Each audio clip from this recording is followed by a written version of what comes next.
கர்த்தர் உங்களை ஆசீர்வதிக்கட்டும். கடந்த நாட்களில் ஒரு மனிதனை குறித்து காண்பித்து கொடுத்தேன். அவரே அந்த புத்தகத்திற்கு எப்படியா இருந்தார்? கதாநாயகனாக இருந்தார். அந்த கதாநாயகனை குறித்து சொல்வதற்கு முன்பாக நாயகனால் ரட்சிக்கப்பட்ட ஒரு மனிதனை காண்பித்து கொடுத்தேன். எத்தனை பேருக்கு அந்த மனிதனுடைய ஞாபகம் இருக்கிறது? தானியேலா நல்ல ஆசீர்வதிக்க குறித்து நம் வேதத்தில் பார்க்கின்ற அவன் புறஜாதி ஆன போதிலும் தேவனுடைய அன்பை பெற்றுக்கொண்ட போது, ஒருவேளை தானியேல் அவனுக்கு சாட்சி கொடுத்து அந்த சாட்சி நிமித்தமாய் அவன் ரட்சிக்கப்பட்டு இருந்த போதிலும் அவன் சொன்ன ஒரு ஸ்டேட்மெண்ட் மற்ற எல்லாரை காட்டிலும் சிறந்ததாய் இருந்தது என்று வேதத்தில் நாம் பார்த்தோம் கடந்த நாட்களிலே. ஆனால் அந்த பகுதியை கொஞ்சம் மறுபடியுமாய் பார்த்துவிட்டு இந்த நாளுக்குள்ள வார்த்தைக்குள் கடந்து சொல்லுவோம். 4வது அதிகாரத்தின் 2வது வசனத்தை ஒரு முறை வாசிப்போம். வாசிங்க சகோதரி. உன்னதமான தேவன் என்னிடத்தில் செய்த அடையாளங்களையும் அற்புதங்களையும் பிரசித்தப்படுத்துவது எனக்கு நன்மையாக கண்டது. இப்ப பக்கத்துல கைப்பிடிச்சுக்கலுங்க. அல்லேலூயா. ஆண்டவரை பிரசித்திப்படுத்துறீங்களா? அவர் செய்த நன்மைகளை நினைச்சு பார்க்கறீங்களா? அல்லேலூயா. நான் பிரசித்திப்படுத்துவதே இல்லை. கொஞ்சம் என்ன பண்ணுவோம் தம்பிங்களா, நீங்க இப்ப உட்காருங்க, வாங்க தேவனா போய்க்கலாம். ஒருத்தர் பக்கத்துல கையை கொடுக்குற மாதிரி உட்காருங்க, பார்க்கலாம். வாங்க முன்னாடி வந்து அற்புதம் முன்னாடி வந்துருங்க. Okay right. அல்லேலூயா. நம்ம பிரசித்திப்படுத்துகின்றோமா? தேவனுக்கு பிரியமா இருக்கிறோமா? தேவ சத்தத்தையும் தேவ சித்தத்தையும் கேட்டு விடுகின்றோமா? அல்லேலூயா. அப்படி ஒரு வாழ்க்கை வாழ்கின்றோமா? இல்லை தேவனிடத்துல நன்மையை பெற்ற போதிலும் நான் அதை குறித்து கவலைப்படாதபடிக்கு, ரட்சிப்பின் அனுபவத்தை குறித்து யோசிக்காதபடிக்கு ஒரு வாழ்க்கை வாழ்ந்து கொண்டிருக்கிறேனா? வேதம் சொல்கிறது, உன்னதமான தேவன் என்னிடத்திலே செய்த அடையாளங்களையும் அற்புதங்களையும் பிரசித்திப்படுத்துவது எனக்கு எப்படி இருக்கிறது? நன்மையாய் கண்டது என்று சொல்வது மட்டும் இல்ல, ஒரு காரியத்தை கடந்த வாரத்தில் உங்களோடு கூட சொல்ல ஒருவேளை மறந்திருக்கலாம். இருந்தாலும் இந்த முறையிலே அதை சொல்லிவிட்டு நான் மறுபடியுமாய் உங்களை இந்த வாரத்துக்குரிய வார்த்தைகளை கொண்டு செல்ல விரும்புகின்றேன். அல்லேலூயா. ஒரு காரியத்தை 34வது வசனத்தை ஒருவர் வாசிப்போம். அதே அதிகாரத்தின் 4வது அதிகாரத்தின் 34வது வசனம். அந்த நாட்கள் சென்ற பின்பு நேபுகாத்நேச்சராகிய நான் என் கண்களை வானத்துக்கு ஏறெடுத்து என் புத்தி எனக்கு திரும்பி வந்தது. அப்பொழுது நான் உன்னதமானவரை ஸ்தோத்தரித்து நல்ல புரிஞ்சுங்க. அவன் புத்தி வரத்தக்கதாக ஒரு காரியத்தை தேவன் அவனுக்கு செய்திருந்தார். அவனுக்கு புத்தி வந்தது மட்டும் இல்ல, அதற்கு பிற்பாடு அவன் செய்த காரியத்தை ஆண்டவர் கண்டபோது எரேமியாவுக்கு எழுதின நிருபத்திலே 27வது அதிகாரத்தின் 6வது வசனத்திலே சொல்லுகின்றார் ஒரு காரியத்தை. என்னவாம்? வாசிங்க பார்க்கிறேன். எரேமியாவுக்கு எழுதின நிருபம் 27வது அதிகாரத்தின் 6வது வசனம் ஒருவர் வாசிப்போம். இப்பொழுது நான் இந்த தேசங்களை எல்லாம் என் ஊழியக்காரனாகிய நேபுகாத்நேச்சர். அல்லேலூயா. ஆண்டவர் யாரை குறித்து சொல்றாரு? நேபுகாத்நேச்சர் புறஜாதியாக இருந்தான். தேவனுக்காக வைராக்கியம் பாராட்டும் போது யோபுக்கு எப்படி தேவன் சாட்சி கொடுத்தாரோ அதே போல இங்க நேபுகாத்நேச்சருக்கு கொஞ்சம் கம்மி பண்ணுவோம். அல்லேலூயா. நேபுகாத்நேச்சருக்கு ஆண்டவர் சாட்சி கொடுக்கிறார். என்ன என்று சொல்லுகின்றார்? இப்பொழுதும் நான் இந்த தேசம் எங்கிலும் என் ஊழியக்காரனாகிய யாருடைய ஊழியக்காரன்? அல்லேலூயா. நேபுகாத்நேச்சர் தேவனுக்கு பிரியமாய் நடந்தபடியினாலே யாருக்கு ஊழியக்காரனா மாறி போனா? இவ்வளவு நாள் புறஜாதி தான்பா, இவ்வளவு நாள் தேவனை அறியாமல் வாழ்ந்தவன் தான். தேவ சத்தியத்தை கேட்டபோது நன்மையாய் கண்ட அற்புதத்தை அநேகருக்கு என்ன பண்ண போற? சக்திப்படுத்த போகின்றேன் என்று சொன்ன அந்த ஊழியக்காரன் புத்தி வரத்தக்கதாக தேவன் ஒரு காரியத்தை செய்த போது தேவனுக்காக தன்னை சரணாகதியாய் ஒப்பு கொடுத்து விட்டான். ஒருவேளை ரட்சிக்கப்பட்ட ஜனமாகிய நீங்களும் நானும் ஒரு காரியத்தை புரிந்து கொள்ள வேண்டும். ஆண்டவரின் வாழ்க்கையில் அநேக அற்புதங்களை செய்தார், அநேக அடையாளங்களை காண்பித்தார். ஆனால் நான் ஏனோ பிரஸ்தாபப்படுத்தவில்லை, நான் ஏனோ அவருக்கு ஊழியக்காரனாய் மாறிவிடவில்லை. அல்லேலூயா. ஆண்டவர் நம்மளை பார்த்து சொல்லுகிறாரா? நேபுகாத்நேச்சராகிய அவரை பார்த்து பேசுகின்றார். என்ன என்று? அல்லேலூயா. இப்பொழுதும் நான் இந்த தேசங்களை எல்லாம் என் ஊழியக்காரனாகிய நேபுகாத்நேச்சர் என்கின்ற பாபிலோனின் ராஜாவின் கையிலே ஒப்பு கொடுத்தேன். அவனுக்கு ஊழியம் செய்யும்படி வெளியின் மிருகங்களையும் கொடுத்தேன். அல்லேலூயா. நல்லா புரிஞ்சுங்க. ஆண்டவருடைய அன்பு எப்படி, அவருக்காக செயல்படுகின்றவர்களுக்கு ஆண்டவர் கீழே இறங்கி கூட செயல்பட ஆயத்தம். ஆனா எனக்கு அவருக்கு எதனா செய்யணும் கஷ்டம் வருது. அல்லேலூயா. ஆனா கடவுள் மட்டும் எனக்கு செஞ்சிடணும். நம்ம என்ன பாருங்க எப்படி இருக்குது. அல்லேலூயா. அவருக்கு நான் செயல்பட மாட்டேன், அவருக்கு நான் செய்ய மாட்டேன். ஆனா அவரு அல்லேலூயா சொல்ல மாட்டேன்றீங்களே. அல்லேலூயா. எனக்கு அவர் நன்மையை செய்யும்போது அவருக்கு ஏற்றவனுமா என் வாழ்க்கை மாறணும், என் பேச்சு மாறணும், நடக்க மாறணும், செய்கை மாறணும், சிந்தை மாறணும். இதுதான் நேபுகாத்நேச்சருக்குள்ள மாற்றம் கிடைத்தது. அந்த மாற்றம் கிடைத்த போது ஒரு வேலை நமக்கெல்லாம் பிரதர் இவங்கெல்லாம் இன்னும் மாடா ஆண்டவர் மாத்தல. அல்லேலூயா. மாடா மாத்தினா நடுரோடு தான். அல்லேலூயா. நேபுகாத்நேச்சர் அரண்மனையில இருக்கிற வரைக்கும் ஆண்டவருடைய அன்பு தெரியல. இப்ப எப்படி மாறிட்டாரு? பனி மேல பெய்யுது, 6 மாசத்துக்கு தலைவருக்கு ஒன்னும் புரியல. அல்லேலூயா. எத்தனை மாசம்? 6 மாசம். அடுத்த 6 மாசம் போது ஐயோ இதுதான் நம்ம வாழ்க்கை போல இருக்கு. என்னைக்கு அவர் பரலோகத்துக்கு நேரா ஏறெடுத்து பார்க்க ஆரம்பிச்சாரோ, அல்லேலூயா, அன்னைக்குதான் அவருக்கு ஒரு தெளிவே கிடைச்சது. ஐயோ நம்ம பூமிக்குரியவனா பரலோகத்துக்குரியவன். இன்னும் சபையில இருக்கிற நம்ம எல்லாரும் இன்னும் எதை பார்க்கவே இல்லை, வானத்தை பார்க்கவே இல்லை. இல்ல இல்ல பிரதர் நான் வானத்தை அடிக்கடி பார்க்கிறேன். பாருங்க அங்க இருக்கிற பரலோகத்தையும் கொஞ்சம் பாருங்க. அல்லேலூயா.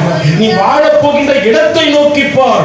நித்திய நித்தியமா இங்க 70 பலத்தின் மிகுதினால் அதையும் பாவ சேற்றில உருண்டு புரண்டு பரண்டு. அல்லேலூயா. எப்படி அப்படி நான் வாழ்க்கை வந்தா அங்க போயிட்டு எப்படி பார் நித்தியமா வாழ போவேன். அப்போ வாழத்துக்கான தருணங்களை தேவன் கொடுக்கையே ஆண்டவரே, ஒருவேளை நேபுகாத்நேச்சருக்கு வந்த அறிவு போல எனக்கும் அறிவு வரட்ட ஆண்டவரே. உங்களுடைய வாயிலிருந்து சொல்லப்படும் இவன் என்னுடைய ஊழியக்காரன், இந்த அம்மா என்னுடைய ஊழியக்காரன் என்று சொல்லத்தக்கதாக என் வாழ்க்கை இருக்கட்டும். அல்லேலூயா. அல்லேலூயா. அப்படிப்பட்ட ஒரு வாழ்க்கைக்காக வைராக்கியம் பாராட்டுவோம். அப்படிப்பட்ட வாழ்க்கைக்காக சகலத்தையும் உதறி தள்ளிவிட்டு எழுந்து என்ன பண்ணுவோம்? எழும்பி பிரகாசி. ஒரு ஒளி வந்தது, கர்த்தருடைய மகிமை. அல்லேலூயா. இங்க வந்தா நம்ம எதையை வாங்கி மாட்டோம்? ஆவியின் அபிஷேகத்தையும் வாங்கிக்க மாட்டோமே. தானியேலை நேபுகாத்நேச்சர் கூப்பிட்டு அழைப்பித்து காரியத்தை கேட்பதற்கான காரணங்கள் என்ன தெரியுங்களா? அவனிடத்தில் இருந்த அல்லேலூயா. எத்தனை பேர் இங்க வந்து தேவ சமூகத்தில் ஆண்டவரே நான் அபிஷேகத்துல நிரப்ப பண்ணன்னு கேட்கறீங்க? எத்தனை பேருக்கு ஆண்டவரே நான் இங்க இருந்து இருக்கும்போது பரலோகத்தின் தரிசனத்தை காண வேண்டும் என்று நினைக்கின்றீர்கள்? இன்னைக்கு பரலோக தரிசனத்தை கேட்கிறவர்கள் குறைந்து விட்டார்கள். பரலோகத்தை தரிசித்தவர்கள் இங்கிருந்து எடுத்துக்கொள்ளப்பட்டார்கள். கடந்த நாட்களில் ஒரு பெரிய ஊழியக்காரன் மரித்து போனார். எத்தனை பேருக்கு தெரியும்? எத்தனை பேருக்கு தெரியும்? அல்லேலூயா. 1, அப்புறம் 2, கர்த்தர் சுகம் 3, அவ்வளவுதான். நம்மளாம் எங்க பிரதர் உலக கவலை என்ன ஊட்டுது பிரதர், போட்டு அம்மிக்கல் வச்சு என்ன நசுக்குது பிரதர். அல்லேலூயா. உலக கவலை என்னதான் உருட்டுது பரட்டுது. உங்களுக்கு என்ன பிரதர் தெரியும்? என் வீட்டில் இருக்கிற பிரச்சனை 1000 பிரச்சனை, ஆண்டவருக்கு எல்லா பிரச்சனைக்கும் படைத்தவருக்கு தெரியாதாமா? அல்லேலூயா. அழைத்தவருக்கு நிச்சயமா தெரியும் நீ என்ன பிரச்சனை இருக்கிறன்னு சொல்லிட்டு. அதை அவர் மாற்ற வல்லவர். நான் போயிட்டு என்ன பண்ணோம்? ஆண்டவர்கிட்ட ஆண்டவரை நீ தானே ஆண்டவரை அழைத்து வந்து நீ தானே ஆண்டவரை தெரிந்து கொண்டு நீயே என்ன நடத்துட்டு அவர்கிட்ட ஒப்பு கொடுங்க. வேதம் சொல்கிறது வருத்தப்பட்டு பாரம் சுமக்கின்றவர்கள் எல்லாரும் என்ன பண்ணுங்க, என்னிடத்துல வாருங்க உங்களுக்கு நான் என்ன பண்றேன். அப்போ அவர் கொடுக்குறேன்னு சொல்லும் போது நீ அவரை நம்புறது இல்ல. முக்காவாசி நேரம் என் பலத்தினால. அல்லேலூயா. எதனால? பலத்தினாலே அப்படின்னு சொல்லாத, ஆண்டவருடைய கிருபையினால நான் வாழ்ந்து கொண்டிருக்கிறேன் என்று சொல்ல. அல்லேலூயா. உன்னை பார்த்து ஆண்டவர் சொன்னா, மகனே நீ எனக்காக சகலவற்றையும் விட்டு என்னை தொடுகின்றபடினால நான் உனக்கு தேவையானதை தேடுறேன். அல்லேலூயா. நல்லா புரிந்து கொள்ளுங்க. அப்படி நீங்க தாட ஆரம்பிக்கும் போது பஞ்சமே வந்தாலும் சாரிபாத் விதவை வீட்டை ஆசீர்வதித்தது போல பக்கத்துல கைபிடிச்சு சொல்ல, ஆண்டவர் உன்னுடைய வீட்டை ஆசீர்வதிப்பாரு. அப்பமும் குறையாது, மாவும் குறையாது, எண்ணெயும் குறையாது, குறைவுகளும் வீட்டுக்குள்ள இருக்காது. எப்போ ஆண்டவருக்கு இடம் கொடுத்து கர்த்தரை தேடும் பொழுதுதான். இப்போ நமக்கு தெரியும் நம்ம எங்க பிரதர் வாரத்தில் ஒரு நாள் தேடுத்து காலையிலா இதுக்கு உங்களுக்கு திங்கக்கிழமை அறிவிப்பு கொடுக்கணும், செவ்வாய்க்கிழமை அறிவிப்பு கொடுக்கணும். நான் நல்லா கேட்டுங்க, 81 மாசமா உபவாச கூட்டம் நடக்குது. ஆனா இப்பயும் சொன்னாதான் பிரதர் எங்களுக்கு தெரியுது, சொன்னாதான் சபையில வாரம் வாரம் அறிவிப்பு கொடுக்குறோம். அப்பயும் சொன்னாதான் பிரதர். அப்பயும் ஒருத்தர் ஃபோன் பண்ணி சொல்லணும். அப்ப என்ன பண்ண, ஒருத்தர் ஃபோன் பண்ணி பிரதர் இன்னைக்கு ப்ரேயர் இருக்குதுங்க பிரதர், வந்துருங்க பிரதர். அவ்வளோ பிஸியா இருக்கிற உங்களை என்ன பண்ணுவானா வச்சு இங்க கூட்டு வந்து வேதனை படுத்துவானா. நான் முடிவு பண்ணிட்டோம், அல்லேலூயா.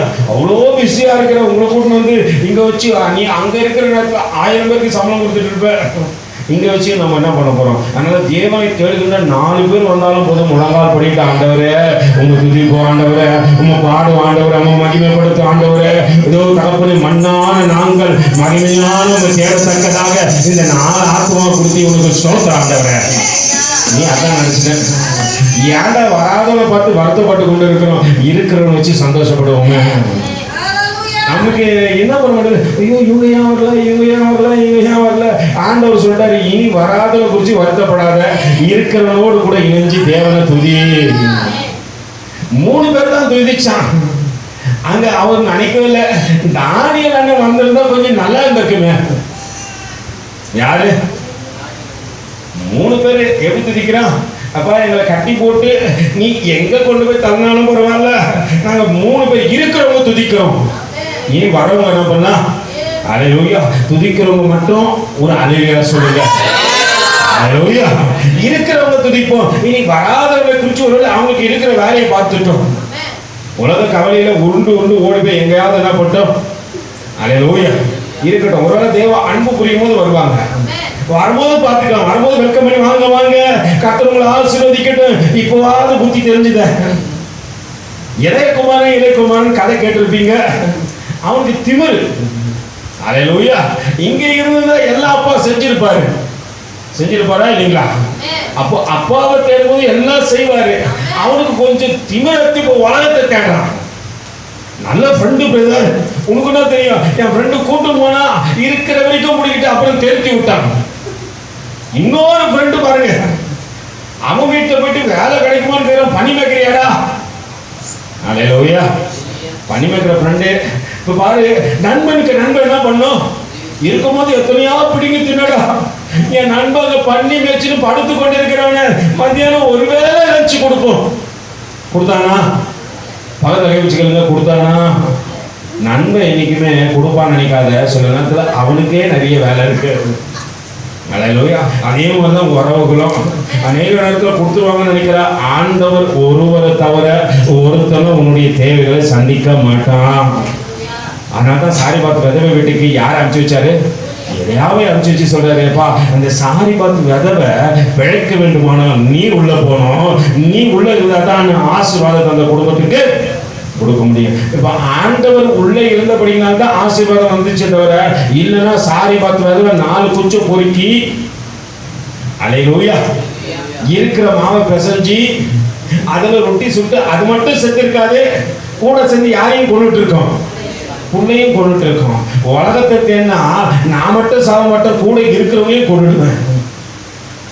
உன்னத தேவனுக்கு இடம் கொடுத்து அவரையே பார்த்தா, ஒருவேளை நம்ம எலியாவை பார்த்திருக்கோம், எலியா ஜெபிக்கிறாரு நாமும் ஜெபிப்போம், எலியா துதிக்கிறாரு நாமும் துதிப்போம். இதை கற்றுக்கொண்டபடியினால பூரணம் வீட்டுக்குள்ள வருகிறது, ஆசீர்வாதம் வீட்டுக்குள்ள இருக்கிறது. அல்லேலூயா, நல்லா புரிந்து கொள்வோம். அது போல இங்க 3 பேர் இருக்கிறவர்கள் துதித்தா போதும்.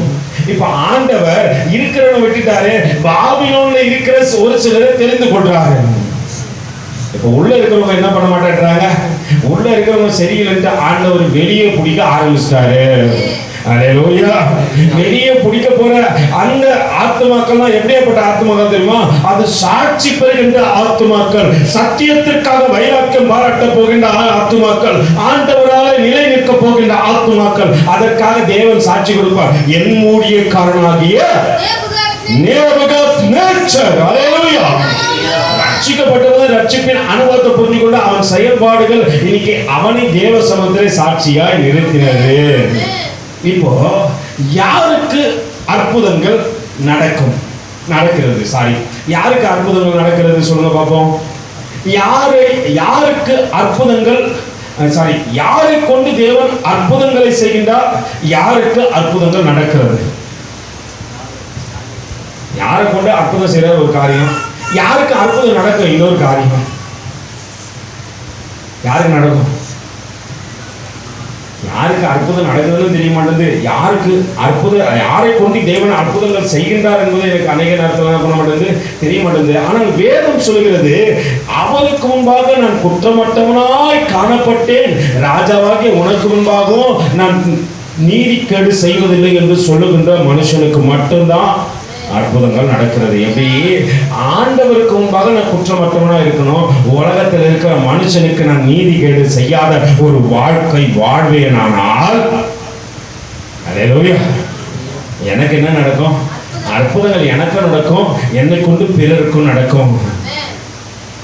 இது வசனம். அல்லேலூயா. இப்போ காண்பிக்கப்பட்டது என்னது? வசனம். ஆனால் அந்த வசனத்தை வாசிப்பதற்கு முன்பாக ஒரு சில காரியங்களை கொஞ்சம் தெரிந்து கொள்ளத்தக்கதாக, அநேக நேரத்திலே தேவ ஜனங்கள் தேவனை அறிந்து கொள்ள முடியாதபடிக்கு ஒரு வாழ்க்கை வாழ்ந்து கொண்டிருக்கிறோம். தேவனுடைய அன்பிலே நிலைத்திருக்க முடியாதபடிக்கு ஒரு வாழ்க்கை வாழ்கின்றோம். தேவனுடைய அன்புக்கு கிட்டிச் சேர முடியாதபடிக்கு வாழ்க்கை வாழ்கின்றோம். இன்னைக்கு இந்த கதையினுடைய நாயகனை குறித்து கொஞ்சம் உங்களோடு கூட பேசுகின்றேன். ஆனால் புரியத்தக்கதாக ஒருவேளை நீங்கள் கேட்காத வழிகளிலே பரிசுத்த ஆவியானவர் உங்களை அழைத்து வந்து இந்த இடத்துல நிறுத்தட்டும். நாம் கேட்காத ஒரு பிரசங்கமாகவும் தேவ ஆவியானவர் இதை மாற்றிக் கொடுக்கும்படியாக அவரிடத்திலே கேட்போம். இப்போ தேவ வார்த்தைக்கு நேராக கடந்து செல்வோம். தானியேலுக்கு எழுதின நிருபம் 6வது அதிகாரத்தின் முதல் வசனத்தை வாசிப்போம். ராஜ்யம் முழுவதும் ஆளும்படிக்கு ராஜ்யத்தின் மேல் 100 அதிபதி சேனாதிபதிகளையும். ஒழுங்கா வாசிக்கணும். வாசிங்க, சத்தமா வாசிங்க.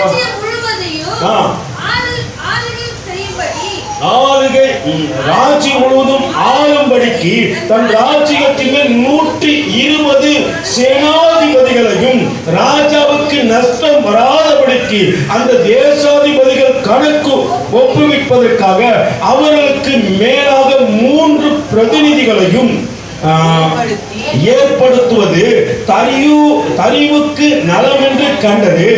இவர்களில் தானியேலும் ஒருவனாய் இருந்தார். இங்க ராஜா, இப்ப தரியு ராஜா ஒரு காரியத்தை செய்கின்றார். என்னவா? அப்பா, ராஜ்யம் முழுவதையும் ஆளும்படிக்கு தன் ராஜ்யத்தின் மேல் 120 தேசாதிபதிகளை தேவன் ராஜா நியமிக்க விரும்பினார். இந்த 120 பேரை விசாரிக்கிறதுக்கு 3 பிரதானிகளை தேவன் ஏற்படுத்த விரும்பினார். இந்த 3 பேர்ல ஒருத்தன் யாரு? நல்லா புரிஞ்சுங்க. 120 பேர் இருக்காங்க. அந்த 120 பேரையும் விசாரிக்கத்தக்கதாக தேவன் 3 பேரையும் எடுத்துக்கின்றார். இந்த 3 பேர்ல பிரதானமானவன் தானியேல். ஏன் தானியேலை இந்த 120 பேருக்கு மேல நிக்க வச்சாங்க தெரியுங்களா? ஏன் சொல்லுங்க? அப்படியே அமைதியா கொஞ்ச நேரம் கண்களை மூடி ஜெபம் பண்ணுவோமா? அல்லேலூயா, அல்லேலூயா, அல்லேலூயா. நல்லா புரிஞ்சுங்க. ஆண்டவருடைய ஆவியின் அபிஷேகம் இருக்கிறது. இப்போ நாயகனுக்கு என்ன பண்றாரு? ஆண்டவர் ஒரு முன் அறிவிப்பை கொடுத்து, அப்ப எல்லாத்த காட்டிலும் இவனை எங்க வச்சிருக்கிறேன்?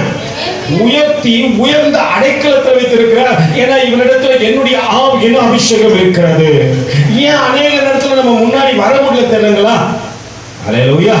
ஞாபகம் சொல்லுங்க. ஏன்னா முன்னணிக்கு வரத்தக்கதாக ஆவியின் அபிஷேகத்தை தேடுவது இல்லை. இன்னமும் பல ஆண்டுகள் ஆன போதிலும் சபையில எப்படிதான் இருக்கிறோம்? எப்படிதான் இருக்கிறோம்? பின்தங்கிதான் இருக்கிறோம். இன்னும் ஜெபிக்கிறதுக்கு கூட வாய் வளருது, துதிக்கிறதுக்கு வாய் வளருது, ஸ்தோத்திரம் வந்ததுக்கு சொல்லுப்பா சொல்லாமா? அல்லேலூயா. ஏன்னா நான் பின்தங்கில நிறைய இருக்கிறதுக்கு காரணம் அந்த ஆவியின் அபிஷேகத்தை நான் வாஞ்சிக்கிறது இல்லை. கடமைக்கு வரும்போது கையெழுத்து போட்டு போயிடுறேன். இல்லைன்னா நீங்க என்ன பண்ணுவீங்க? சாதாரணமா கூட திட்ட மாட்டீங்க. அல்லேலூயா, அல்லேலூயா. திட்டுவதனால எனக்கு என்ன லாபம்? அல்லேலூயா. உங்களுக்கு திட்டுறதுனால எனக்கு என்ன லாபம்? ஒரு காரியமும் இல்லை. சேர்ந்து தேவ ராஜ்யத்தின் பணியில அழைக்கும்படியாக ஆண்டவர் உங்களை என்னை முன்குறித்திருக்கிறார். நானும் உங்களை ஒருத்தன் தானே. அல்லேலூயா. உங்களை திட்டுறதுனால நான் எதை பெற்றுக்கொள்ள போகிறேன்? இல்லை, உங்களை திட்டி முடிச்சோடனே ஆண்டவர் தூதரை அனுப்பி, மீகாவிலே நல்ல ஜெயம் என்ன பண்ணிட்டாரு, எல்லாரையும் திட்டாரு, அதனால திட்டிக்கு ஏற்ற மாதிரி ஒரு அமௌண்ட்டை கொடுத்துட்டு வந்து நான் சொல்ல போறாரு. அல்லேலூயா. நீ மனம் மாறினா பரலோகம் சந்தோஷப்படும். அல்லேலூயா. மனம் மாறினால் பரலோகம் சந்தோஷப்படும். அதற்காக ஆண்டவர் உன்னிடத்தில் பேசிக் கொண்டிருக்கிறார் தவிர அடியேன் அல்ல. வேதம் சொல்கிறது, அங்கு எல்லோருக்கும் மேலும் தானியேலை ஒருவனாக இருந்தது மட்டுமல்ல, இப்படி இருக்கையிலே தானியேல் பிரதானிகளுக்கும் தேசாதிபதிகளுக்கும் மேற்பட்டவனாய் இருந்தார். தானியேலுக்கு விசேஷித்த ஆவி இருந்தமையினால் அவனை ராஜ்யம் முழுவதிலும் என்ன பண்ணுது, எல்லாரும் சேர்ந்து கத்துங்க பார்க்கலாம். அல்லேலூயா. ஒருத்தர் படிச்சா ஒருத்தர் என்ன பண்ணணும், போட்டி நடக்கலாம். அது ஆரோக்கியமான போட்டியா இருக்கணும். நானும் சேர்ந்து கத்துறேன், நீயும் சேர்ந்து. உண்மை நீங்க என்ன படிச்சீங்கன்னு புரியல. அவனை ராஜ்யம் முழுவதும் அதிகாரியாக ஏற்படுத்த ராஜா யாரு நினைச்சது? அல்லேலூயா. நல்லா புரிஞ்சுங்க. அவனை அதிபதியாக ஏற்படுத்த ராஜா நினைச்சாரு. காரணம் என்னன்னா, அவன் இடத்துல தேவ அபிஷேகம் இருக்குது. உங்களை முன்னாடி நிக்க வைக்கணும், உங்களுக்குள்ள என்ன இருக்கணும்? அபிஷேகம் இருக்கணும். அபிஷேகம் இல்லாதவனை இனி நிக்க வைக்க கூடாது. அல்லேலூயா. ஆவியின் அபிஷேகம் எல்லாம் என்ன பண்ணக்கூடாது? நீ இன்னும் பல ஆண்டுகளா ஓடுறது, ஓடினே அல்லேலூயா. ஓடிக்கொண்டதான் இருக்கிற போது இன்னும் என் பிரச்சனை மாறல, போராட்டம் மாறல, நிந்த மாறல, வேதனை மாறல. அல்லேலூயா. ஏன் மாறல? பக்கத்துல கை கொடுத்து, ஏன் மாறல தெரியுமா? ஆவியின் அபிஷேகத்தை தேடுறதில்லை, ஆவியான நடத்துதலுக்கும் ஒப்பு கொடுப்பதில்லை, அவர் சத்தத்தை கேட்கறதில்லை, அவர் சித்தத்தை செய்வதில்லை. அதனால்தான் எனக்கு வாழ்க்கையில முன்னேற்றமே இல்லை. இன்னுமா பிரதர், நல்லா சம்பாதிக்கிறேன்னு நினைச்சா கையெல்லாம் ஓட்டையாகுது. நம்ம தான் முன்னோர்கள் சொல்லி கொடுத்துட்டாங்க, கை எப்படி இருக்குது, கைனா கை ஓட்ட கை. அல்லேலூயா. எவ்வளவுதான் சம்பாதிச்சாலும் வீட்டுல பத்த மாட்டேன்னா, சம்பாதிக்கிற சம்பாதியே தேவனிடத்துல முதல்ல ஒப்பு கூட. ஆண்டவரே, இதை ஆசீர்வதிங்க. நல்ல குடும்பம் எப்ப கட்டப்படும் தெரியுங்களா? எப்ப கட்டப்படும்? ஒரு கணவன் சம்பாதித்து கொண்டு வந்து கொடுப்பதை தேவ சமூகத்துல முதல்ல மனைவி வைக்கணும். ஆண்டவரே, எங்கள் இடத்துல குறைவா இருக்குது, இந்த மாவுதான் இருக்குது, இதை இந்த மாசம் பூரா நடத்தினா நீ முதல்ல எங்களை ஆசீர்வதிக்கணும். அல்லேலூயா. அந்த குடும்பம் ஆசீர்வதிக்கப்படும், அந்த குடும்பம் உயர்த்தப்படும், அந்த குடும்பத்தை ராஜா நடத்துவார். வந்தவனி இதுக்கு பிச்சு கொடுக்கலாம், இதுக்கு பிச்சு கொடுக்கலாம், இப்படி பிச்சு கொடுத்தா அல்லேலூயா. பக்கத்துல கை கொடுத்துக்கல, குடும்பம் எப்படி உருப்படும்? அல்லேலூயா. அநேக நேரத்துல ராஜ ரகசியங்கள் அநேக தேவ பிள்ளைகளுக்கு தெரிய மாட்டேங்குது. மற்றவங்களுக்கு தெரியும்னா பரவாயில்ல. உலகத்து சொன்னலாம் ஆசீர்வதிக்கப்படுறானே, அவெல்லாம் உயர்த்தப்படுறானா, அவன் ஒரு நாள் கைவிடப்படுவான். உன்னை கைவிட்டா ஓகேவா? அல்லேலூயா. அவனுக்கு எந்த தீங்க வர மாட்டேன் பிரதர். எல்லா தீங்க வந்தாலும் ஆண்டவர் பக்கத்திலே இருக்கிறாரா பிரதர்? அல்லேலூயா. நல்லா புரிஞ்சுங்க. எந்த தீங்கு வந்தாலும் அதை தள்ளி போடுவதற்கு ஆண்டவர் பக்கத்துல இருக்கிறார்ல. அதை காட்டில இன்னும் பெரிய ஒரு காரியம் ஒன்று இடத்துல வந்து, ஒரு மனுஷனுக்கு ஒரு ராஜா என்ன பண்ணாரா, அவர் போட்டி வைத்தார். அல்லேலூயா. போட்டி வைத்த போது நடக்கின்ற காரியத்தை பாருங்கள். ஒவ்வொருவரும் ஒரு காரியத்தை கேட்டாங்க. அல்லேலூயா. ஒருவன் மட்டும் ஒரு விஷயத்தை கேட்டான். என்னன்ட்டு, ராஜாவே நீ என் வீட்டுக்கு வரணும். ஒரு நாள் இல்லை ராஜாவே, மாசத்துல ஒரு நாள் எப்படியாவது என் வீட்டுக்கு வந்திருக்கேன். ராஜா வரும்பொழுதெல்லாம் அவன் மட்டும் இல்ல, அவனை சார்ந்தவர்களும் அவன் திருச்சனக்களும் ஒருவேளை அந்த தேசமே ஆசீர்வதிக்கப்பட்டதாகும். உன் நிமித்தமாய் மற்றவர்கள் ஆசீர்வதிக்கப்பட வேண்டுமானால் பக்கத்துல கைப்பிடிச்சு சொல்லு, முதல்ல ராஜாவை உன் வீட்டுக்கு கூட்டிட்டு போ, அவர்கிட்ட உன் வீட்டு பொறுப்புகளை கொடுத்துட்டு, ஆண்டவரே இது மட்டும் தப்பா நடந்துட்டேன், என் குடும்பத்தை கட்டாம இருந்துட்டேன், என் யோசனை செயல்பட்டேன், என் பலத்துல வாழ்க்கை வாழ்ந்துட்டேன், என்னுடைய சிந்தனையாவே இருந்துட்டேன், நான் தான் ராஜா என்று நினைச்சிட்டேன், அதெல்லாம் தப்பு ஆண்டவரே, நீங்க நடத்துங்க. சொல்லு, நீங்க இல்லாம ஒரு நிமிஷம் கூட என்னால நினைச்சு பார்க்க முடியல. நீங்க இல்லாம ஒரு நிமிஷம் கூட என்னால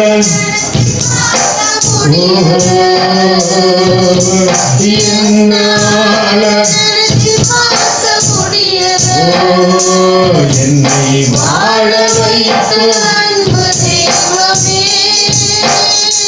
என்னை தாங்கி நடக்கும்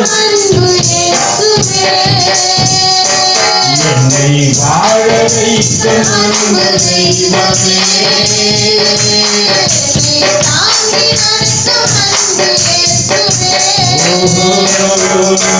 தனிமையிலே நான் நடந்த போது தோளோடு தோள் சேர்த்த தேவனே. தனிமையிலே நான் நடந்த போது தோளோடு தோள் சேர்த்த தேவனே. தவறி நான் கீழே விழுந்த போது தவறி நான் கீழே விழுந்த போது என்னை தூக்கியே சுமந்து சென்ற தேவனே. என்னை தூக்கியே சுமந்து சென்ற தேவனே. என்னை வாழ வைத்த என்னை தாண்டி எப்ப அவரிடத்துல ஒப்பு கொடுக்குறியோ அப்பதான் வாழ்க்கை செழிக்கும். அல்லேலூயா. இங்க நடக்கின்ற காரியத்தை கவனிங்க. இவனுக்கு மேல புனல் என்ன வரல. யாருக்கு? தானியலுக்கு என்ன வரல.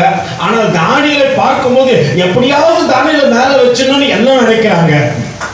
அப்போ உங்களை பார்த்தா மற்றவர்களுக்கு என்ன வரணும், இவங்களை எப்படியாவது உயர்ந்த அடைக்கலத்துல வைக்கிறதுக்கான காரியத்தை செய்யணும்.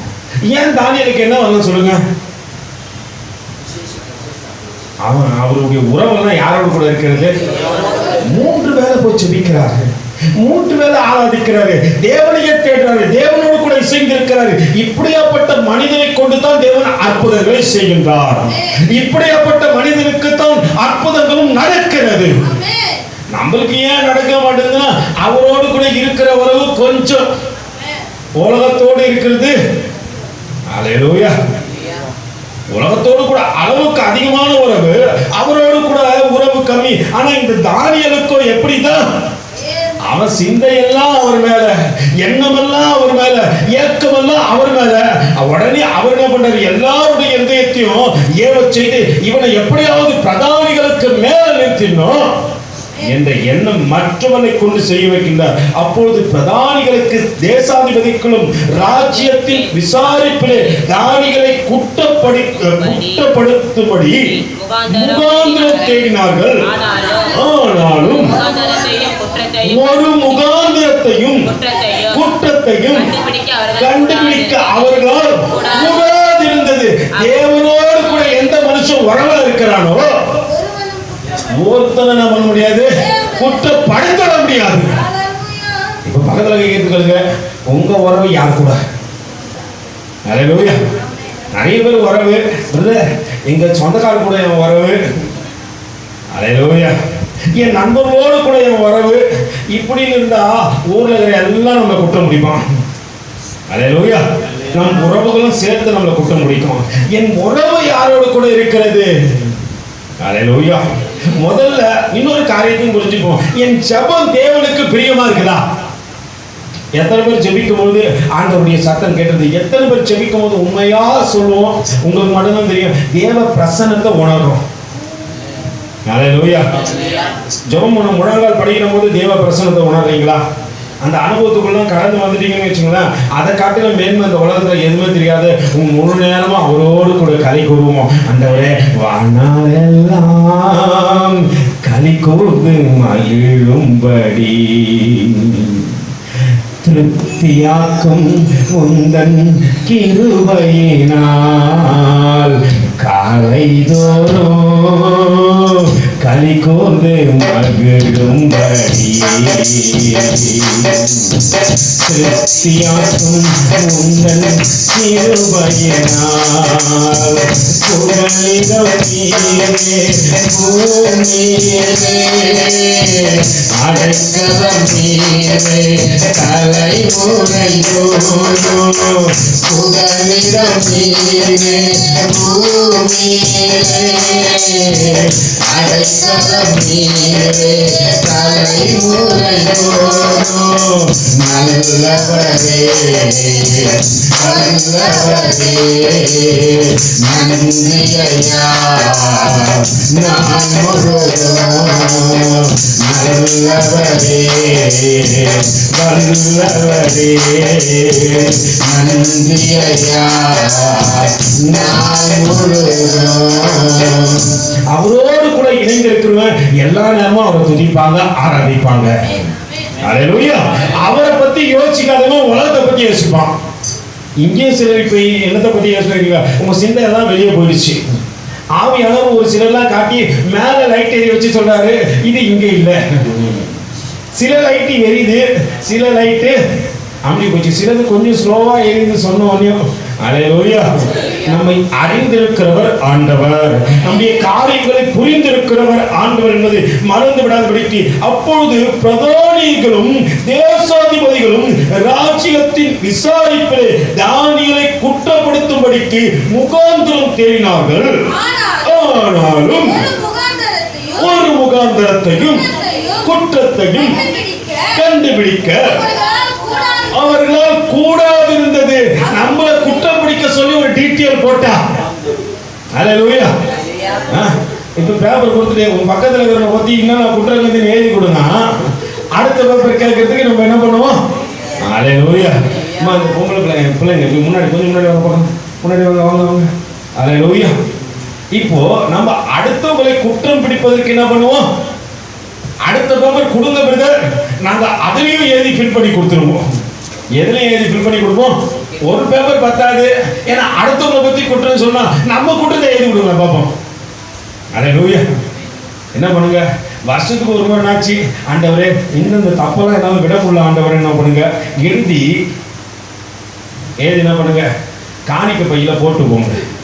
உண்மையா சொல்றேன், உன் பாவங்கள் என்ன பண்ணிட்டான், அப்படியாவது ஆண்ட தேவ சமூகத்துல ஊழியக்காரன் முழங்கால் படிக்கிட்டு ஆண்டவரே என் பிள்ளைகளை மன்னிங்க ஆண்டவரே, அவர்களுடைய தண்டிக்காதபடிக்கு அவர்கள் பாவங்கள் அவர்களை விட்டு விலகி போகத்தக்கதாக செய்யணும்னா எத்தனை பேர் எழுதி போடுறதுக்கு ஆயத்தம்?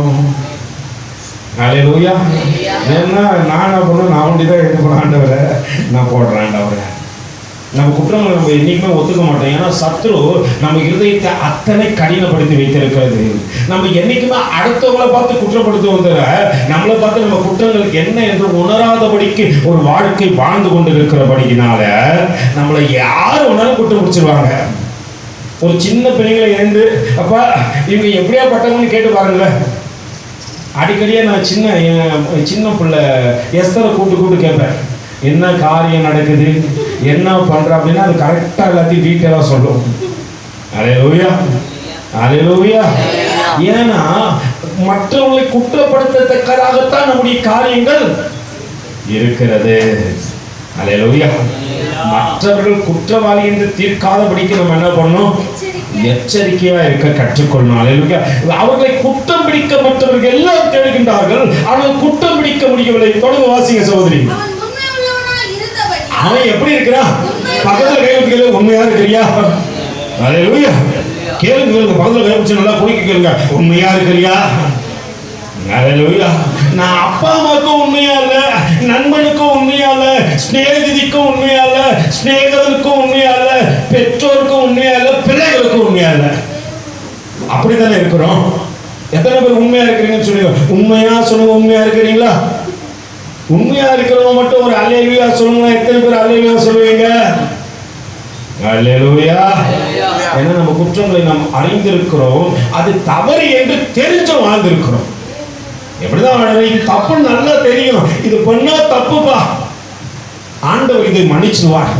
அவர் மன்னிக்காம யாரும் இந்த ட்ரெண்ட் இருக்கிற வரைக்கும் உருப்பட மாட்டீங்க. அல்லேலூயா. இந்த காரியம் சிந்தனை இருக்கிற வரைக்கும் நீ மாறவே மாற. எப்பவும் குற்றங்கள் உனக்கு பாவம் என்று தெரிகிறது. யூதாஸ் காரியத்துக்கு தான் பண்ணதுலாம் தப்பு இல்லைன்னு நினைத்து கொண்டே இருக்கிறான். எப்படி நினைச்சு கொண்டு இருந்தா, தவறு இல்லை, நான் எது பண்ணாலும் தப்பு இல்லை, இன்னும் ஆண்டவரை உங்களுக்கு ஒரு சொன்னானே ஆண்டவரை சொன்னேன், அது 200 வெள்ளிக்கு வித்து என்ன பண்ணா தரித்திரர்களுக்கு கொடுத்துருக்கலான்ட்டு. ஏன் அந்த அம்மாவை போல நீ பரிமள தைலம் கொண்டு வந்து கொடுக்க வேண்டியது தானே? ஆண்டவர் கேட்டிருந்தாருன்னா மூஞ்சை எங்க வச்சிருப்பாரு இவரு? அவங்க எல்லா சீசன்ல இருக்காங்க, கூட்டம் கூடி இருந்துச்சு. அவர் உடனே சொல்றாரு, தன்னை ஆண்டவர் பெருமையா நினைப்பாருன்ட்டு, ஆண்டவரே இந்த பரிமள தைலத்தை, அல்லேலூயா. உங்களுக்கு பரிமள தைலம் கதை தெரியுமா?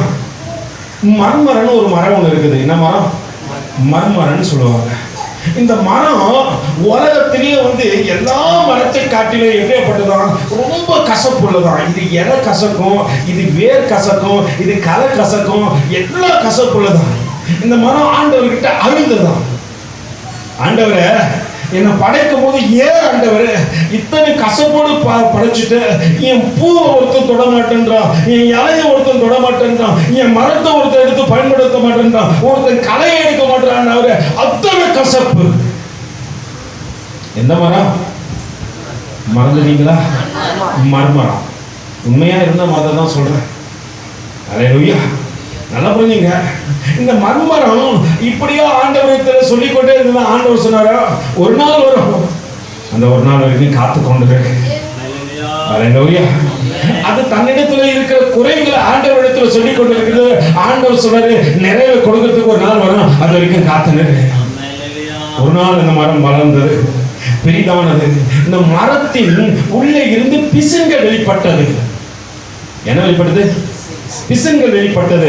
அந்த பிசுங்கள் அந்த தேசம் முழுவதிலும் வாசனையை கொடுத்து விட்டது. இப்போ எங்கிருந்து இத்தனை சிறந்த ஒரு வாசனை வருகிறது என்று அங்கே வருகின்ற வழிபோக்கர்கள் அதை தேடினார்கள். இம்மட்டும் அது நிழலுக்கு கூட ஒதுங்காத மனுஷன் எல்லாம் அந்த பிசினின் வாசனையை முகர்ந்து பார்த்து இத்தனை சிறந்த வாசனை எப்படி வந்தது என்று சொல்லி அதை கிட்டே தேடி வந்தார்கள். இந்த மர்மரத்திலிருந்து இந்த வாசனை வந்தது. இன்னைக்கு பரிமள தைலம் செய்வதற்கு வெள்ளைக்கல் பரணியை எதிலிருந்து எடுக்கிறாங்க தெரியுங்களா? அல்லேலூயா. அதனுடைய 100 கிராம் 9,000க்கு மேல விற்கப்படுகின்றதாம். அல்லேலூயா.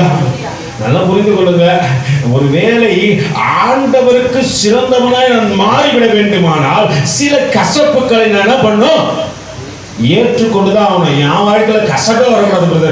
மாத்திரை குத்தா கூட என்ன பண்ண மாட்டேன், சாண மாட்டேன், போட மாட்டேன். நம்ம பிள்ளைங்கள பாத்துக்கிறீங்களா, மாத்திரை கொடுங்க நாக்கு அடியில வச்சிருந்து உடனே அம்மா பொண்ணு தூண் துப்புவாங்க. அல்லேலூயா. நான் பார்க்கிறேன், ஒரு நாளைக்கு மாத்திரை கொடுக்குறாங்க. நான் ஃபேஸ்புக்கில் பார்த்தேன், யூடியூப்ல இருக்குது, நீங்கள் போய் பாருங்க. அந்த நாயை படுக்க வச்சு அதுக்கு என்ன பண்ணுறாங்க, ஒரு மாத்திரை இப்படி காட்டி அதை உடைச்சி பாதி மாத்திரை அந்த நாய் வரதை இப்படி போட்டு அந்த புண்ணு நாய் வாய மூடி இப்படி ஒரு ஷேக் இப்படி ஒரு ஷேக் தொண்டையை தடவி கொடுத்துட்டு இப்போ பார்க்குது அந்த நாய் மாத்திரை உள்ள எடுத்து தூணு துப்புது.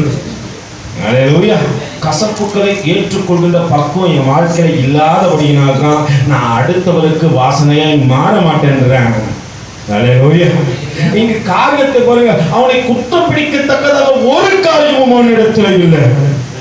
ஆண்டவரே எந்த துக்கமாக ஆண்டவரே அது உனக்கும் எனக்கும் நடுவில் எந்த ஒரு பெரிய பிரிவினையும் கொண்டு வராதபடிக்கு நான் உன்னையே நோக்கி பார்க்கிறேன். அத்தனை வேதனையோடு கூட இருந்தான் இந்த தானியேல் என்று வேதம் சொல்கிறது. தொடர்ந்து வாசிப்போம், அப்படியே வாசிங்க சொல்லுங்க.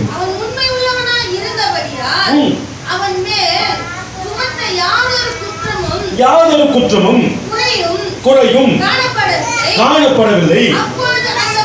அப்பொழுது அந்த மனுஷன் நாம் இந்த தானியேலை அவனுடைய தேவனை பற்றிய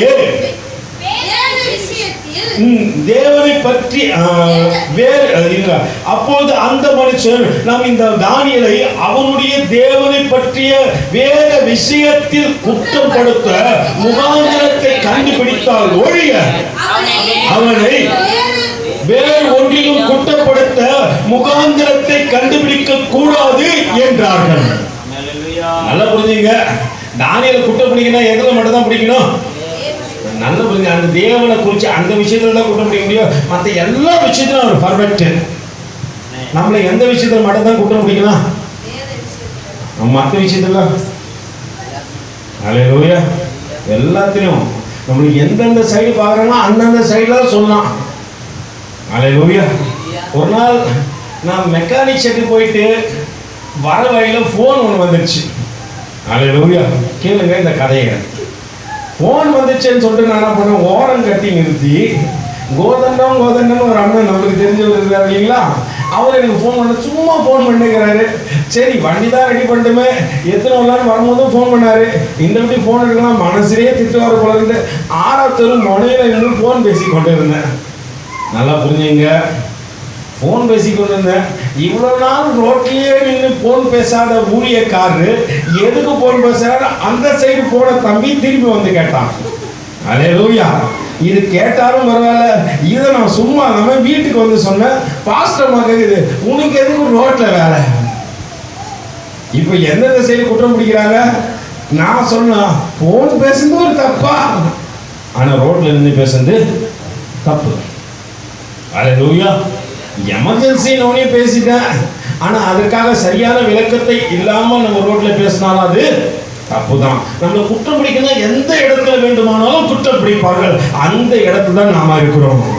தானியேலை குற்றம் பிடிக்க தேடுகிறார்கள், எந்த இடத்திலுமே அவனை குற்றம் பிடிக்க முடியல. வாலிபத்துல தன்னை காத்து கொண்டான், கீழ்ப்படிந்தது சிறந்ததா இருந்தான், ராஜாவுக்கு கீழ்ப்படிந்து நடந்தான். அடிமையா இருந்த போது அந்த இடத்துல ஆண்டவரை தொழுது கொள்ள ஒரு வேளையும் மறந்ததில்லை. அவனுடைய நல்ல பாருங்க, அவனுடைய குணாதிசயங்களை பாருங்க, எந்த இடத்துலயுமே குற்றம் பிடிக்க முடியல.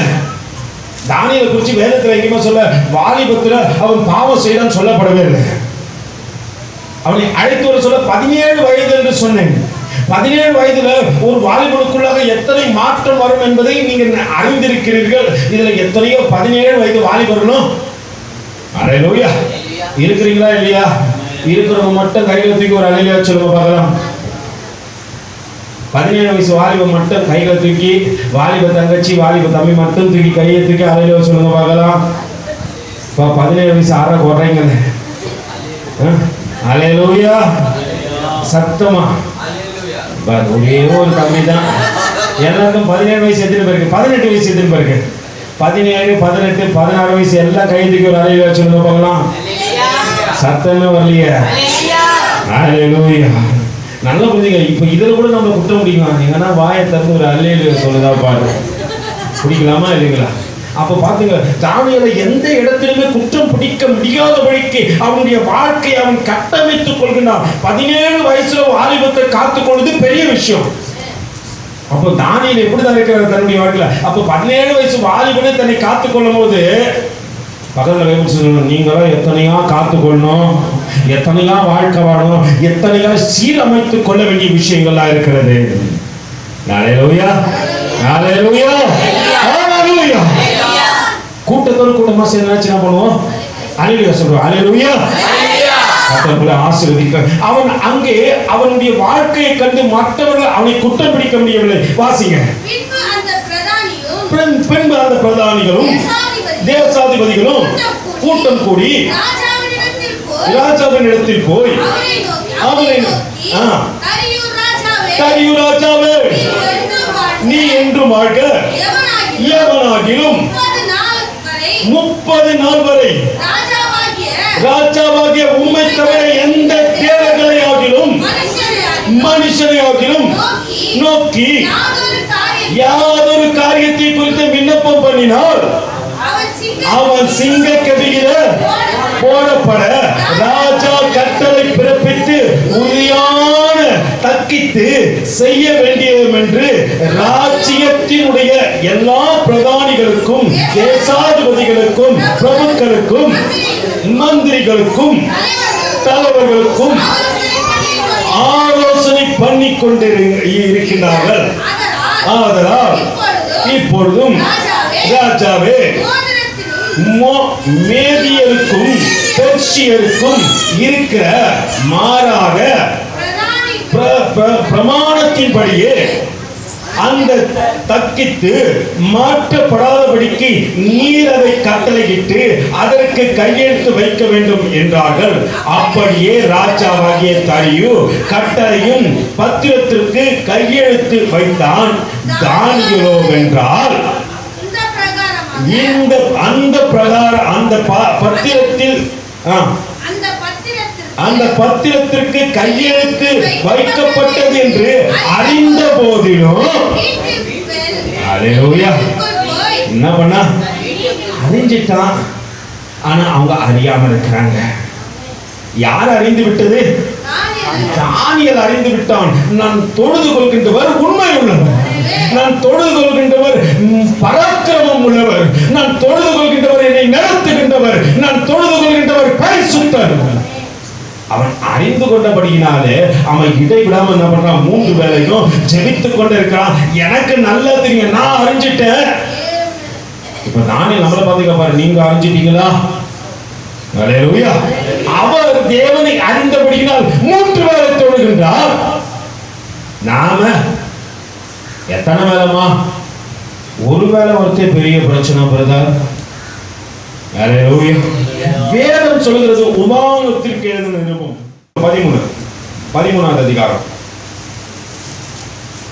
உபாகமம் 13 7-8 வாசிங்க.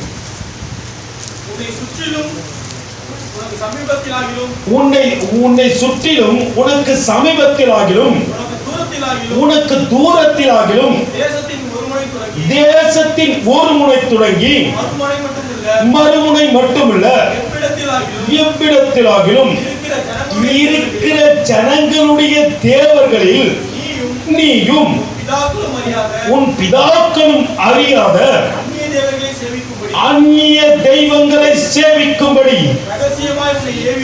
ரகசியமாய் உன்னை ஏவி விட்டால் நீ அவனுக்கு சம்மதியாமலும், வேதம் சொல்லுகிறது என்னமா? நீ அவனுக்கு சம்மதிக்கவும் வேண்டாம், செவி கொடுக்கவும் வேண்டாம். அழகாய் இதை யார் அறிந்திருந்தது? தானியேல் அறிந்திருந்தான். நம்ம தான் கும்பலா போயிட்டு யாரும் பார்க்கல. அல்லேலூயா. நம்மளால எப்படி பண்றதுதான் கும்பலா போயிட்டு நான் இன்னும் சிலர் பார்க்குறேன், ஆவிக்குரிய கிறிஸ்தவங்களா பார்க்குற போக சொல்லி இங்க அடிச்சுக்கிறாங்க. எதுக்கு அடிச்சுக்கிறாங்கன்னு தெரியல. வேதம் சொல்லுகிறது உபாகமத்திலே என்னவா? ஒருவேளை உன்னை சுற்றிலும் உனக்கு சமீபத்திலும் உனக்கு தூரத்திலும் தேசத்தில் ஒரு முனை தொடங்கி மறுமுனை மட்டுமல்ல எவ்விடத்திலாகிலும் இருக்கிற ஜனங்களுடைய தேவர்களில் நீயும் உன் பிதாக்களும் அறியாத அந்நிய தேவர்களை சேவிக்கும்படி ரகசியமாய் உன்னை ஏவி விட்டார். இப்போ அவர் எங்க இல்ல? எருசலேமில் இல்ல. இவர் எங்க இருக்கிறாரு? பாபிலோன்ல இருக்கிறாரு. இப்ப யாரும் பார்க்கல பிரதர். பார்க்காதனால என்ன பண்ற? அல்லேலூயா. பார்க்காதனால செஞ்சிருக்கலாம் இல்லைங்களா? தப்பே கிடையாதுன்னு சொல்லலாம். ஏன்னா எங்கேயோ மறைஞ்சு தானே செய்யலாம்.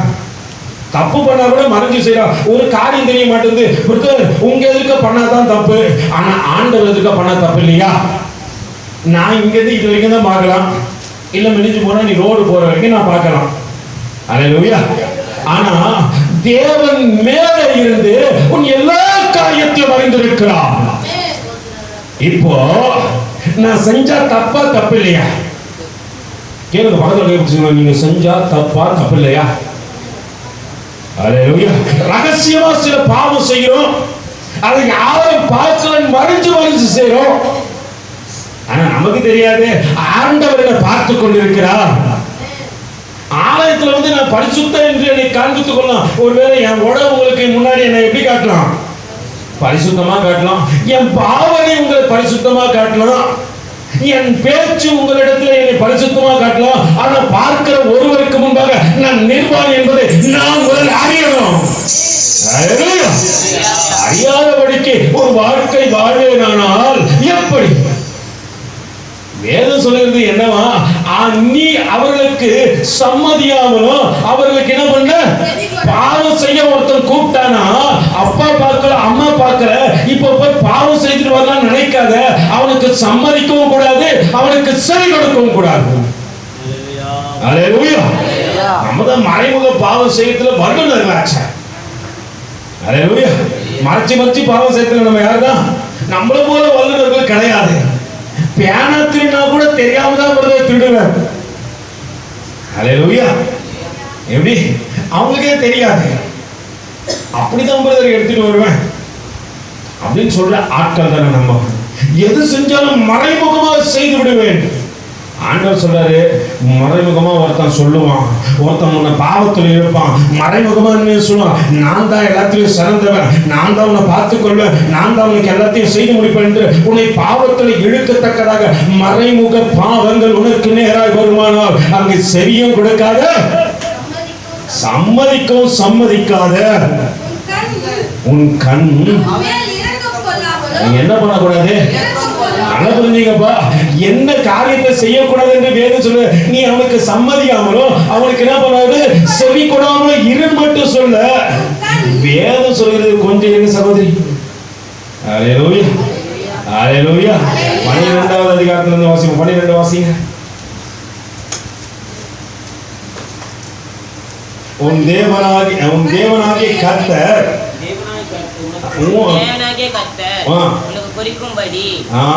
குடியிருக்கும்படி கொடுக்கும் பட்டணங்களில் ஒன்றில் பேயாட்களின் மக்களாகிய துஷ்ட மனிதர்கள் உன்னிடத்திலிருந்து புறப்பட்டு நீங்கள் அறியாத வேறு தெய்வங்களை சேவிப்போம் வாருங்கள் என்று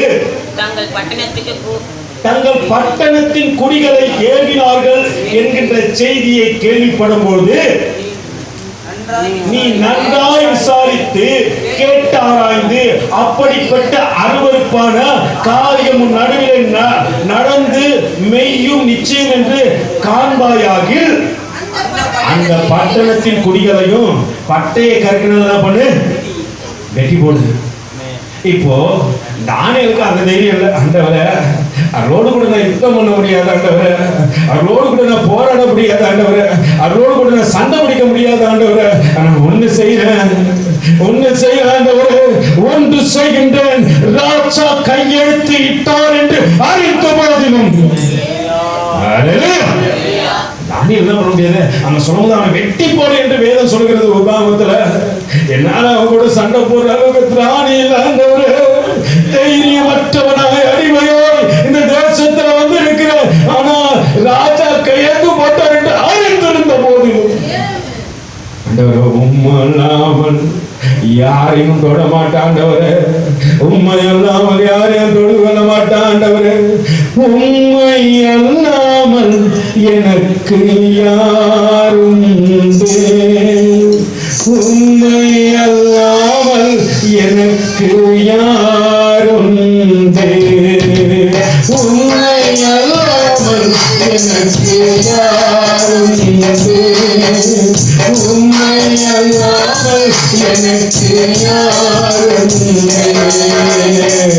என் இயேசையா அல்லேலூயா, என் இயேசையா அல்லேலூயா, என் இயேசையா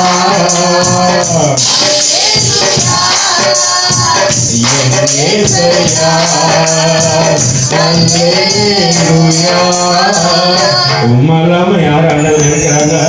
ராஜா கையெழுத்து போட்டதன் அறிந்த போதிலும் இந்த பாவத்தை நான் செய்ய மாட்டாண்டவரே, தன்னை காத்துக்கொள்ள எத்தனையாய் கரிசனை உள்ளவனாய் அதை எத்தனை முக்கியத்துவம் படுத்துகின்றவனாய் இந்த தானியேல் இருப்பதை பாருங்கள். ஒரு காரியம் செய்யலாம்.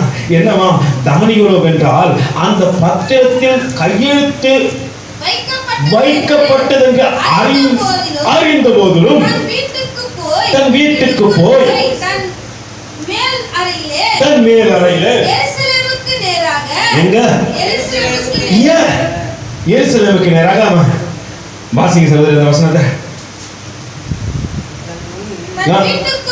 தன் வீட்டுக்குள் போய் தன் மேல் அறையிலே எருசலேமுக்கு நேராக பல கனிகள் திறந்திருக்க அங்கே முன் செய்து வந்தபடியே தினமும் 3 வேளை. நல்ல புரிஞ்சுங்க, வீட்டுக்கு போறான், இப்ப வீட்டு மேல போயிட்டு கதவை திறக்கிறான், எருசலேமுக்கு நேராக இருக்கிற ஜன்னலை திறக்கிறான். அல்லேலூயா. இப்ப எருசலேமை குறித்து கொஞ்சம் சொல்லி கொடுக்கிறேன், கொஞ்சம் கவனிப்போம். ஏன் எருசலேமுக்கு நேராய் கதவுகளை திறந்தான் என்று சொல்லுங்கள் பார்க்கலாம். சொல்லுங்கப்பா, சொல்ல மாட்டேன்றீங்களே. ஏன் எருசலேமுக்கு நேராக கதவை திறந்தான்? பரலோகம் அங்கதான் இருக்கா? அல்லேலூயா. ஏன் தரலாம்? இன்னும் கொஞ்சம் சந்தர்ப்பம் கொடுப்போம். ஏன் தரலாம் சொல்லுங்க. அவன் வேற என்ன திறந்துருக்கலாங்க, ஏன் குறிப்பிட்ட அந்த ஜன்னலை மட்டும் அவன் திறந்தான்? நம்ம வேதம் வாசிக்கிறோம், வேதத்தை அறிய முடியாதபடிக்கு வாழ்க்கை வாழ்ந்து கொண்டிருக்கிறோம். இந்த அவல நிலையை ஆண்டவரே மாத்தணும்னு சொல்லிட்டு கேளுங்க. ஏன் எருசலேமுக்கு நேராக அவன் ஜன்னல் திறக்க வேண்டிய காரியம் என்ன? சொல்லுங்கப்பா. சொல்லுங்க சொல்லுங்க.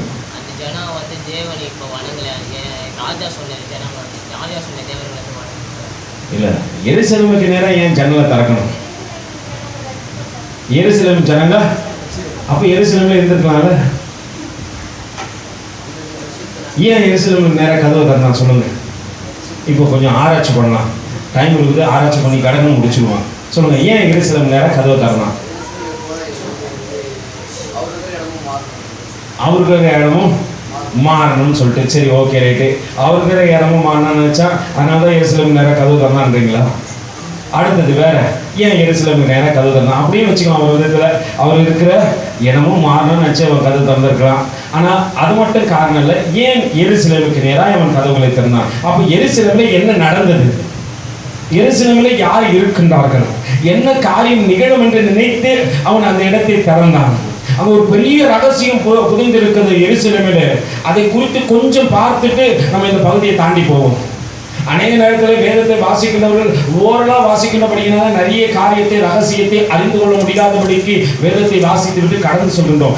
ஏன் எருசலேமுக்கு நேராக அவன் பல கனிகளை திறந்திருக்க வேண்டும்? சொல்லுங்க சொல்லுங்க, தெரிஞ்சவங்க சொல்லுங்க, கேட்போம். இங்க இங்க என்ன சொல்லுது?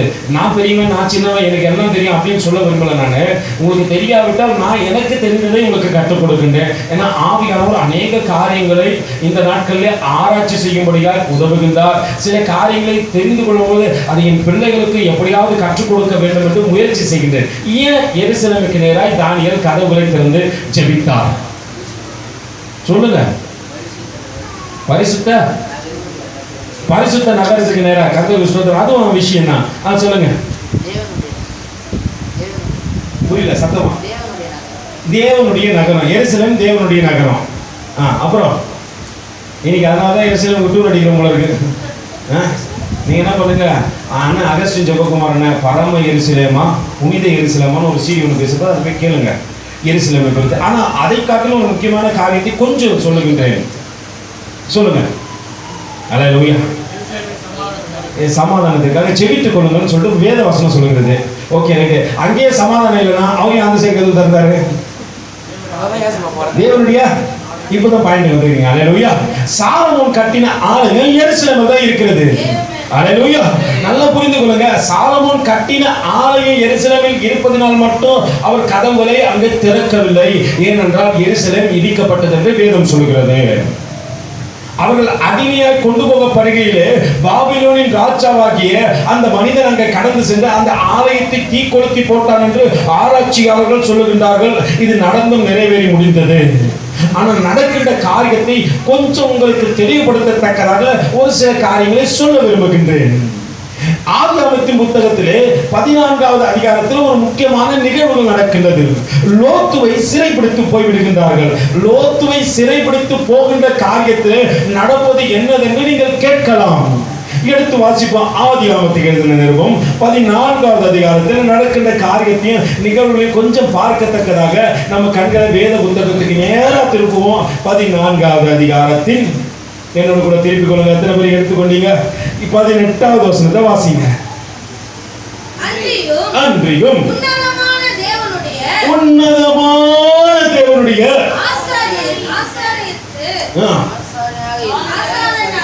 ஆசாரியனாகிய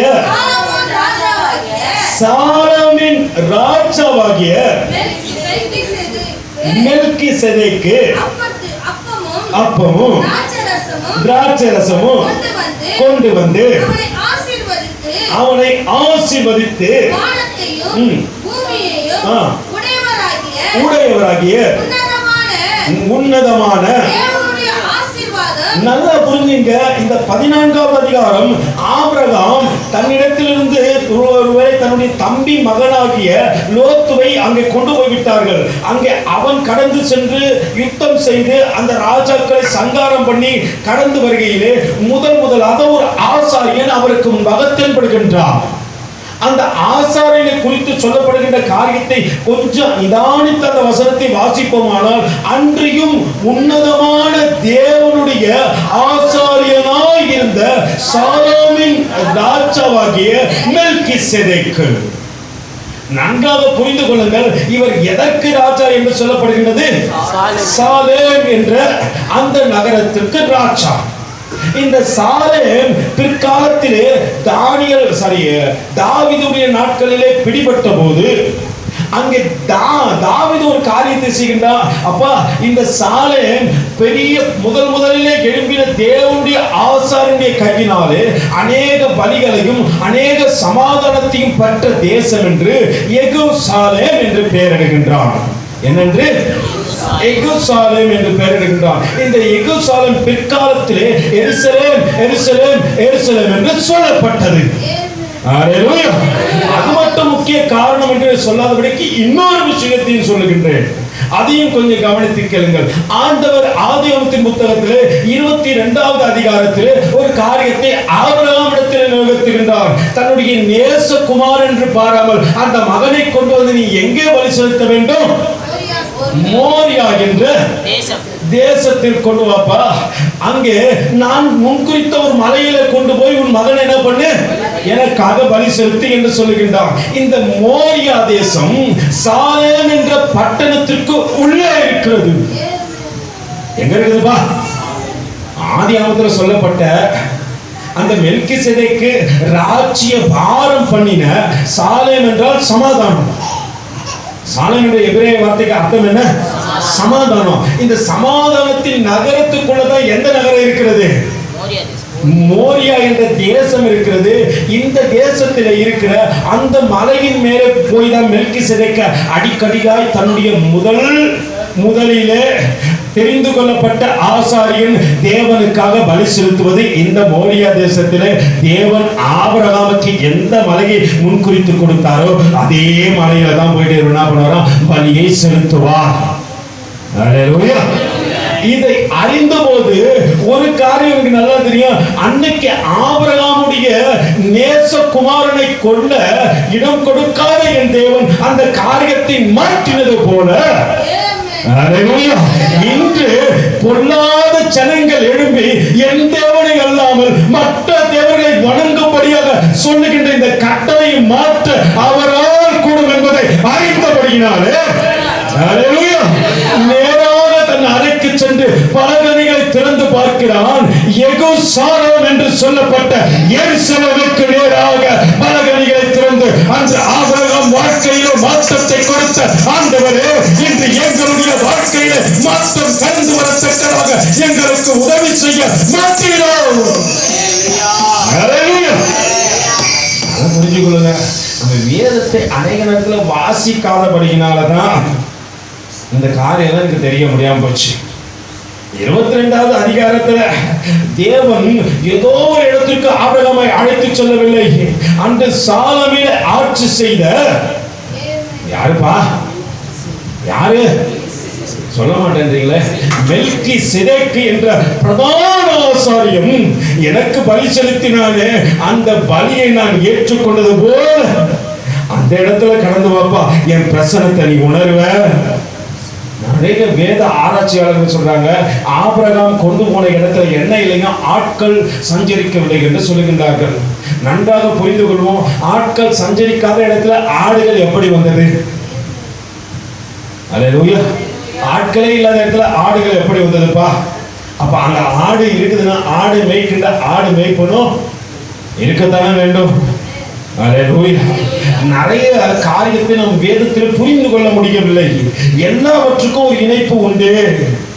ஆதியாகமம் 14வது அதிகாரத்திற்கும் ஆதியாகமம் 22வது அதிகாரத்திற்கும் தானியேல் அங்கே தன்னுடைய வீட்டுக்கு கடந்து சென்று பலகணிகளை திறந்து எருசலேமுக்கு நேராக கதவுகளை திறந்ததற்கு ஒரு இணைப்பு உண்டு. அங்க கிடைச்ச சமாதானம், அன்னைக்கு இருந்த சாலேம் இன்னைக்கு கடந்து வரட்ட ஆண்டவர் என்று ஆபிரகாம் கடந்து சென்றதை போல ஆபிரகாம் வாழ்க்கையில் ஒரு மாற்றத்தை கொடுத்த ஆண்டவரே, சமாதானத்தின் தேவனே, இங்க ஒரு சமாதானத்தை கட்டளையிடும் என்று இங்கே தானியேல் கதவுகளை திறந்து எருசலேமுக்கு நேராக செபிப்பதையும் அல்லேலூயா. நல்லா புரிஞ்சுங்க, எல்லாத்துக்கும் ஒரு இணைப்பு உண்டு. இதை அறியாதபடியினால்தான் வேதம் எனக்கு குழப்பமா இருக்குது பிரதர். இன்னும் படிக்கிற குழப்பத்துக்கு மேல குழப்பமா இருக்கிறது. வேதம் சொல்கிறது தொடர்ந்து வாசிப்போம். தான் இருக்கிறது நிருபம். தன் வீட்டுக்குள் போய் தன் மேல் அறையிலே எருசலேமுக்கு நேராக பலகணிகளை திறக்க அங்கே தன் முன் செய்தபடியே தினமும் 3 வேளை தன் தேவனுக்கு முன்பாக முழங்கால் படியிட்டு ஜெபம் பண்ணி ஸ்தோத்திரம் செலுத்தினான். அப்பொழுது அந்த மனுஷர் கூட்டம் கூடி தானியேல் தன் தேவனுக்கு முன்பாக ஜெபம் பண்ணி விண்ணப்பம் செய்கிறதை கண்டார்கள். பின்பு அவர்கள் ராஜாவுக்கு முன்பாக வந்து ராஜாவின் தக்கித்தை குறித்து எந்த மனுஷனாகிலும் 30 நாள் வரைக்கும் ராஜாவாகிய உம்மை தவிர எந்த தேவனை ஆகிலும் மனுஷனை ஆகிலும் நோக்கி யாதொரு காரியத்தை குறித்தும் விண்ணப்பம் பண்ணினால் அவன் சிங்கக்கடியிலே போடப்பட வேண்டும் என்று நீர் கட்டளையிட்ட பத்திரத்தின் கையெழுத்தை வைத்தீர் அல்லவா என்றார்கள். அதற்கு ராஜா, அந்த காரியம் மேதியருக்கும் பெர்சியருக்கும் இருக்கிற மாறாத பிரமாணத்தின்படி உறுதிப்பட்டு இருக்கிறதே என்றார்.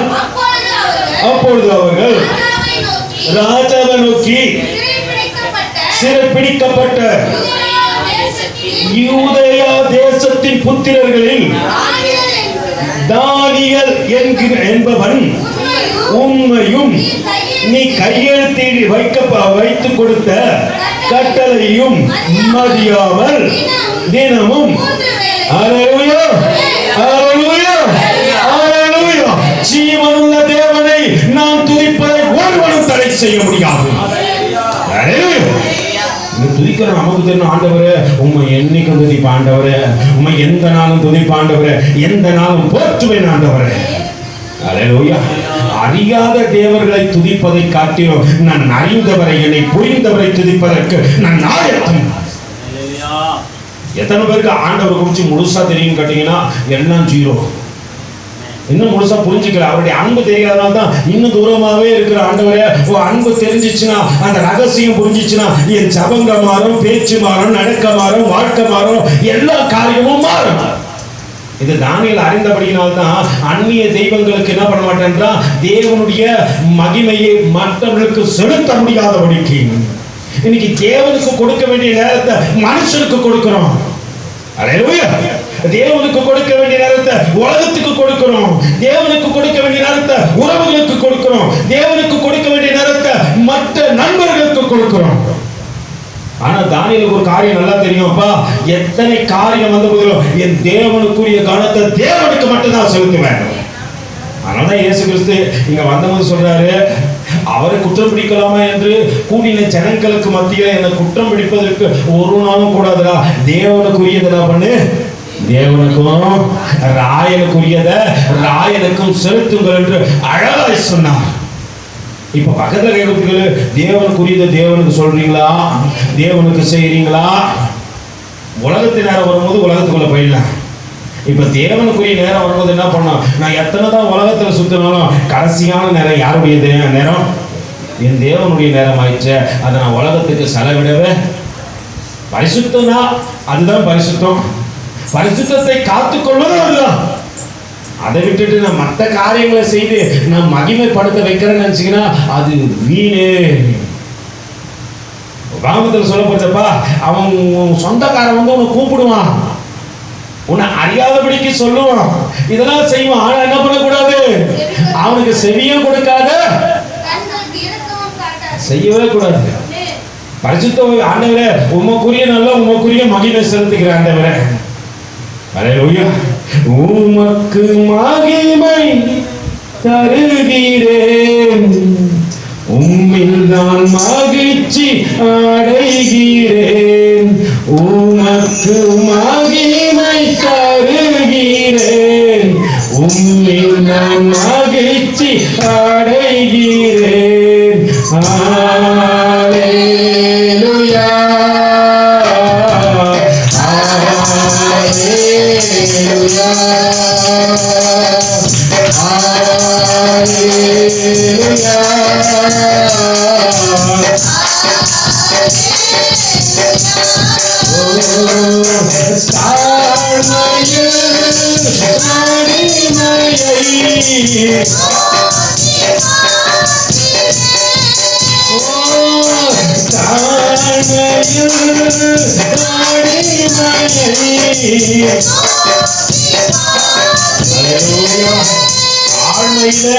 என்ன நோக்கி பகத்தியாதான் ஏதாவது சொல்லுங்க பிரதர், என் உறவுக்காரங்க என்ன பார்த்துருவாங்க, கொஞ்சம் நல்ல தவறி உறவுக்காரங்க வீட்டுக்கு போங்க. அல்லேலூயா. நீ செய்யத்தக்கதாக திராணி இருக்கும்போது போனவங்க என்ன பண்ணாங்க, கமான் வெல்கம். கொஞ்சம் திராணி இல்லாம உள்ள போய் பாரு. அல்லேலூயா, அல்லேலூயா, அல்லேலூயா. ஒருவேளை தாழ்மையில் என்னை நோக்கி பார்த்தவர் அவரே. எப்படி பார்த்தாராம்? வசனம் சொல்லி வாசிப்போம். தினமும் 3 வேளை ராஜா இந்த வார்த்தையை கேட்டபோது தன்னில் மிகவும் சஞ்சலப்பட்டார். தானியேலை காப்பாற்றும்படிக்கு அவன் பேரில் அவனை தப்புவிக்கும்படிக்கு. எந்த வசனமா? ராஜா இந்த வார்த்தைகளை கேட்டபோது தன்னில் மிகவும் சஞ்சலப்பட்டு தானியேலை காப்பாற்றும்படிக்கு அவன் பேரிலே தன் மனதை வைத்தான். நீங்க உங்க நடக்கையும் சரியா இருந்துச்சுன்னா உங்களை காப்பாற்றுவதற்கு அநேகர் மனதை வைப்பாங்க. உன் நடக்கையும் நீயும் சரியில்லைன்னா உன் சொந்த பிள்ளைகளாகட்டும், ஒருவேளை தாயாகட்டும், தகப்பனாகட்டும், உறவாகட்டும், எந்த மனுஷனாகட்டும், சகோதரனாகட்டும், சகோதரியாகட்டும், எவனுமே மதிக்க மாட்டான். யாரோ ராஜா தானியனுடைய எல்லா காரியம், எத்தனை சூழ்நிலை வந்தாலும் தானியல் தேவனை விட்டு பிரிய மாட்டான். எத்தனை உறவுகள் கூப்பிட்டாலும் போக மாட்டான். எத்தனை அங்கே நண்பர்கள் இருந்தாலும் அவர்களோடு கூட சேர மாட்டான். அவன் தனிப்பட்ட ஜெபம் தான். அல்லேலூயா. நல்லா புரிந்து கொள்வோம். அவன் யாரோடு கூட சேராது. அங்கே ராஜா இந்த வார்த்தைகளை எல்லாம் கேட்டபோது தன்னை மிகவும் சஞ்சலப்பட்டு தானியேலை காப்பாற்றும்படிக்கு அவன் பேரிலே தன் மனதை வைத்து அவனை தப்புவிக்கின்றதற்காக சூரியன் அஸ்தமிக்க மட்டும் பிரயாசப்பட்டு கூட ஒரே டென்ஷன். யார் நிமித்தமா சொல்ல மாட்டேன்றீங்களா? தானியேல் நிமித்தமா வாசிங்க. அப்பொழுது அந்த மனுஷர் கூட்டமாய் வந்து ராஜாவின் கட்டளையிட்ட எந்த தக்கித்து கட்டளையும் மாற்றக்கூடாது என்பதை மேதியருக்கும் பெர்சியருக்கும் பிரமாணமாய் இருக்கிறது என்று அறிவிப்பீராக என்றார்கள். அப்பொழுது ராஜா கட்டளையிட்டு அவர்கள் தானியேலை கொண்டு வந்து அவனை சிங்கக்கபியில் போட்டார்கள். ராஜா தானியேலை நோக்கி, நீ இடைவிடாமல் ஆராதிக்கிற உன் தேவன் உன்னை தப்புவிக்க கைகளை தட்டி சொல்லுங்க. உன் நிலையை மாற்ற வேண்டுமானால் அது தேவனால் மட்டும் பார்க்கணும். இப்போ நம்ம எங்க இருக்கிறோம்? தானியேல் பேர் இருக்கிறாரு, சிங்கக்கபிக்குள்ள இருக்கிறாரு. அல்லேலூயா. இப்ப தாழ்மையில இருக்கிறவனை நோக்கி பார்க்கறது யார்தான்? தேவன் மட்டும்தான் பார்க்கிறாரு. ஏன்னா இந்த ராஜா உணர்ந்தபடினால சொல்றப்பா, நீ இடைவிடாமல் ஆராதிக்கிற அல்லேலூயா. அந்த தேவனாகிய கர்த்தர் உன்னை தப்புவிக்க, உங்களை தப்புவிக்க வேண்டுமானால் அவர் கண்களில் அவருக்கு கிருபை கிடைக்கணும். அவர் கண்களில் கிருபை கிடைக்கணும்னா பக்கத்துல கைப்பிடிச்சு சொல்லு, உண்மையுள்ள மனுஷனா தேவனுக்கு முன்னாடி நிக்கணும். அல்லேலூயா. வேதம் சொல்கிறது, வாசிங்க. ஒரு கல் கெபினுடைய வாசலில் கொண்டு வந்து வைக்கப்பட்டது. தானியேலை பற்றிய தீர்மானம் மாற்றாதபடிக்கு ராஜா தன் மோதிரத்தினாலும் தன் பிரபுக்களின் மோதிரத்தினாலும் அதன் மேலே முத்திரை திரை போட்டான். பின்பு ராஜா அரண்மனைக்கு போய் இரவு முழுவதும் போஜனம் பண்ணாமலும் கீத வாத்திய முதலானவைகளை தனக்கு முன்பாக வரவிடாமலும் இருந்தான். அவனுக்கு நித்திரை வராமல் போயிற்று. நம்ம நிமித்தம் மற்றவங்களுக்கு என்ன வரக்கூடாது? உண்மைதானே? உன்னை நினைச்சு பார்த்தா நைட்டெல்லாம் தூக்கமே வரமாட்டேங்குது. அதே சொல்றாள் தானே, நம்ம பக்கத்துல கை வச்சு சொல்லு, உங்களை நினைச்சு பார்க்கிறேன் நைட்டெல்லாம் தூக்கம் வரமாட்டேங்குது. உங்களெல்லாம் நினைச்சு பார்க்கிறேன் எனக்கு நைட்டெல்லாம் தூக்கம் வரவே மாட்டேங்குது. அல்லேலூயா. நல்லா புரிஞ்சுக்கொள்ளுங்க, இந்த தூக்கம் எப்படிப்பட்ட தூக்கம் தெரியுமா? தேவனோடு கூட அவன் எப்படி உறவோடு இருக்கிறான் என்பதை காண்பிக்கிற தூக்கம். இங்கே இப்போ ஒரு அற்புதங்கள் நடக்க போகின்றது. என்ன, ஒருவேளை அற்புதம் என்று இங்கே பதிவிடப்படவிட்டாலும் இந்த அற்புதத்தை அங்கே காணும் பொழுது ஆண்டவரே எத்தனை பெரியவர் என்பதை நான் உணர்ந்து கொள்கின்ற. ஆண்டவரே, அற்புதம் ஒரு மனுஷனை கொண்டு நடக்கும், ஒரு மனுஷனுக்கும் நடக்கும்னு நான் முன்னாடியே சொன்னேன். ஆனா நடக்கின்ற காரியத்தை கொஞ்சம் கவனித்து பார்ப்போம். வாசிங்க. கிழக்கு வெளுக்கும்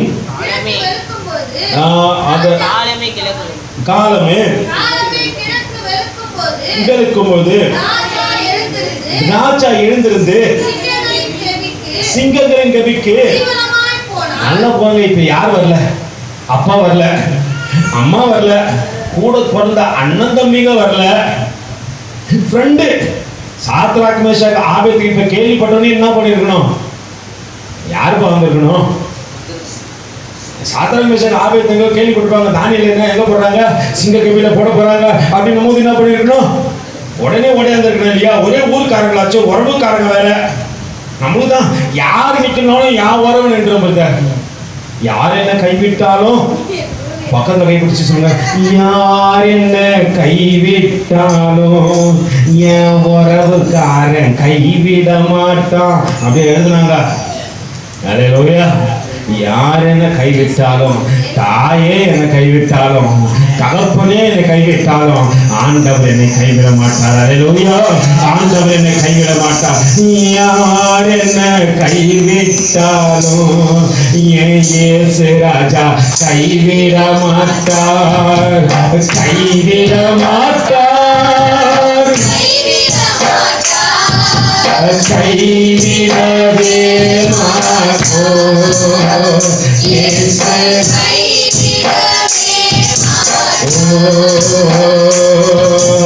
கைவிட மாட்டார், கைவிடவே மாட்டார். பக்கத்தை சொல்லுங்க எல்லாம். அதே பக்கத்தை வச்சு சொல்லுவோம். கைவிட மாட்டார், கைவிட மாட்டார்,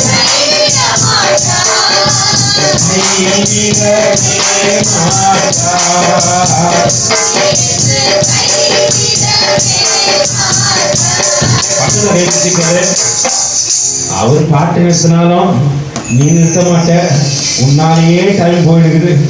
பக்கத்துல கை வச்சுக்கிறது. அல்லேலூயா. அவர் நிறுத்திட்டாரு, கைவிட மாட்டாருன்ட்டு அவர் நிறுத்திட்டாரு, நீ தான் பாட்டுங்கிற. அல்லேலூயா. வேதம் சொல்லுகிறது அங்கே ராஜாவுக்கு நைட்டெல்லாம் தூக்கம் வரல. காலையில யார் வராங்களோ இல்லையோ ராஜா வந்து நின்று துயர சத்தத்தோடு கூட தானியேலை பார்த்தாங்க. தானியேல் கிட்ட வந்து ராஜா சொல்றாரு, ராஜா கெபியின் கிட்டே வந்து துயர சத்தமாய் அல்லேலூயா. எப்படி கூப்பிடுறாரு? துயரம் அங்க தாங்க முடியல, அந்த வயிற்றுல ஏதோ பண்ணுது. சில உறவுக்காரங்கள்லாம் எதனா ஆயிடுச்சுன்னா, நம்ம உடன் பிறந்தவங்க எதனா ஆயிடுச்சுன்னா நம்மள அறியாமல ஐயோ ஏதோ ஒரு மாதிரி பண்ணுது எனக்கு. இங்க இந்த ரத்த சம்பந்த உறவு இயேசு என்ற ரத்த சம்பந்தத்தை காண்பித்த உறவுக்கு ஏதோ ஒன்று ஆகிவிட்டது என்று சொல்லி துயர சத்தமாய் தானியேலை கூப்பிட்டு, தானியேலே, ஜீவனுள்ள தேவனுடைய தாசனே, நீ இடைவிடாமல் ஆராதிக்கிற உன் தேவன் சிங்கங்களுக்கு தப்புவிக்க வல்லவராய் இருக்கிறார் என்று தானியேலை கேட்டான். இப்ப உங்களை பார்த்து ஆண்டவர் கேட்கிறாரு, அப்பா இடைவிடாமல் துதிக்கிறியா? அல்லேலூயா. இடைவிடாமல் ஆராதிக்கிறியா? அல்லேலூயா. எல்லாருக்கும் தெரியும், இடையிடையே தான் பிரதர் துதிக்கிறேன், எனக்கு நேரம் கிடைச்சாதான் பிரதர் ஆராதிக்கிறேன். அல்லேலூயா. இந்த நிலையில இருந்தா நாய்கிட்ட போட்டா கூட நம்மளை தின்னுடும். பக்கத்துல கை பிடிச்சி சொல்லுங்க, இதே நிலையில போனீங்கன்னா நாய் கூட நம்மளை தின்னுடும். சிங்கம்லாம் தின்னணும் அவசியம் இல்லை. அல்லேலூயா. சிங்கம் தின்ற அளவுக்கு நீங்க அவ்வளவு பெரிய ஆளும் இல்லை. அல்லேலூயா. பார்க்கறதே கஷ்டமா இருக்குது. உங்களை எங்க கொண்டு போய் சிங்க கெபியில போடுது. ஆண்டவருங்க கிட்ட நாய்கிட்டே பிடிச்சி கொடுத்துருவாரு உங்களை. அதுங்களே முக்காவாசி தின்னுட்டு சொல்லும், இந்த கறி சிலர்லாம் பார்த்தா சொல்லும் இதுல கறியே இல்லை. அல்லேலூயா. சிலர்லாம் பார்த்தீங்கன்னா சொல்லும் இதுல கறியே இல்லை, வெறும் எலும்பை மட்டுமே வச்சு ஆண்டவர் உருவாக்கி இருக்கிறாரு. அல்லேலூயா. நல்லா புரிந்து கொள்வோம். தேவனுக்கு பிரியமான மனுஷனாகில் எந்த ஜனமும் உனக்காக, எந்த உறவு இல்லாத மூன்றாவது மனுஷன் கூட உனக்காக துயரப்பட்டு, தானியேலே நீ இடைவிடாமல் ஆராதிக்கும் தேவன் உன்னை தப்புவிக்க வல்லவர் தானியேலே என்று சொல்வார்கள். வாசிங்க. அப்பொழுது தானியேல், ராஜாவே நீ என்று வாழ்க என்று சொல்வது மட்டும் அல்ல, ஆரம்பத்தில் ஒரு வசனத்தை உங்களுக்கு சொன்னீங்களா? அந்த வசனத்தை இப்போ வாசிப்போம். 22 வாசிங்க. சிங்கங்கள் என்னை சேதப்படுத்தாதபடிக்கு தேவன் தம்முடைய தூதனை அனுப்பி அவைகளின் வாயை கட்டினார்.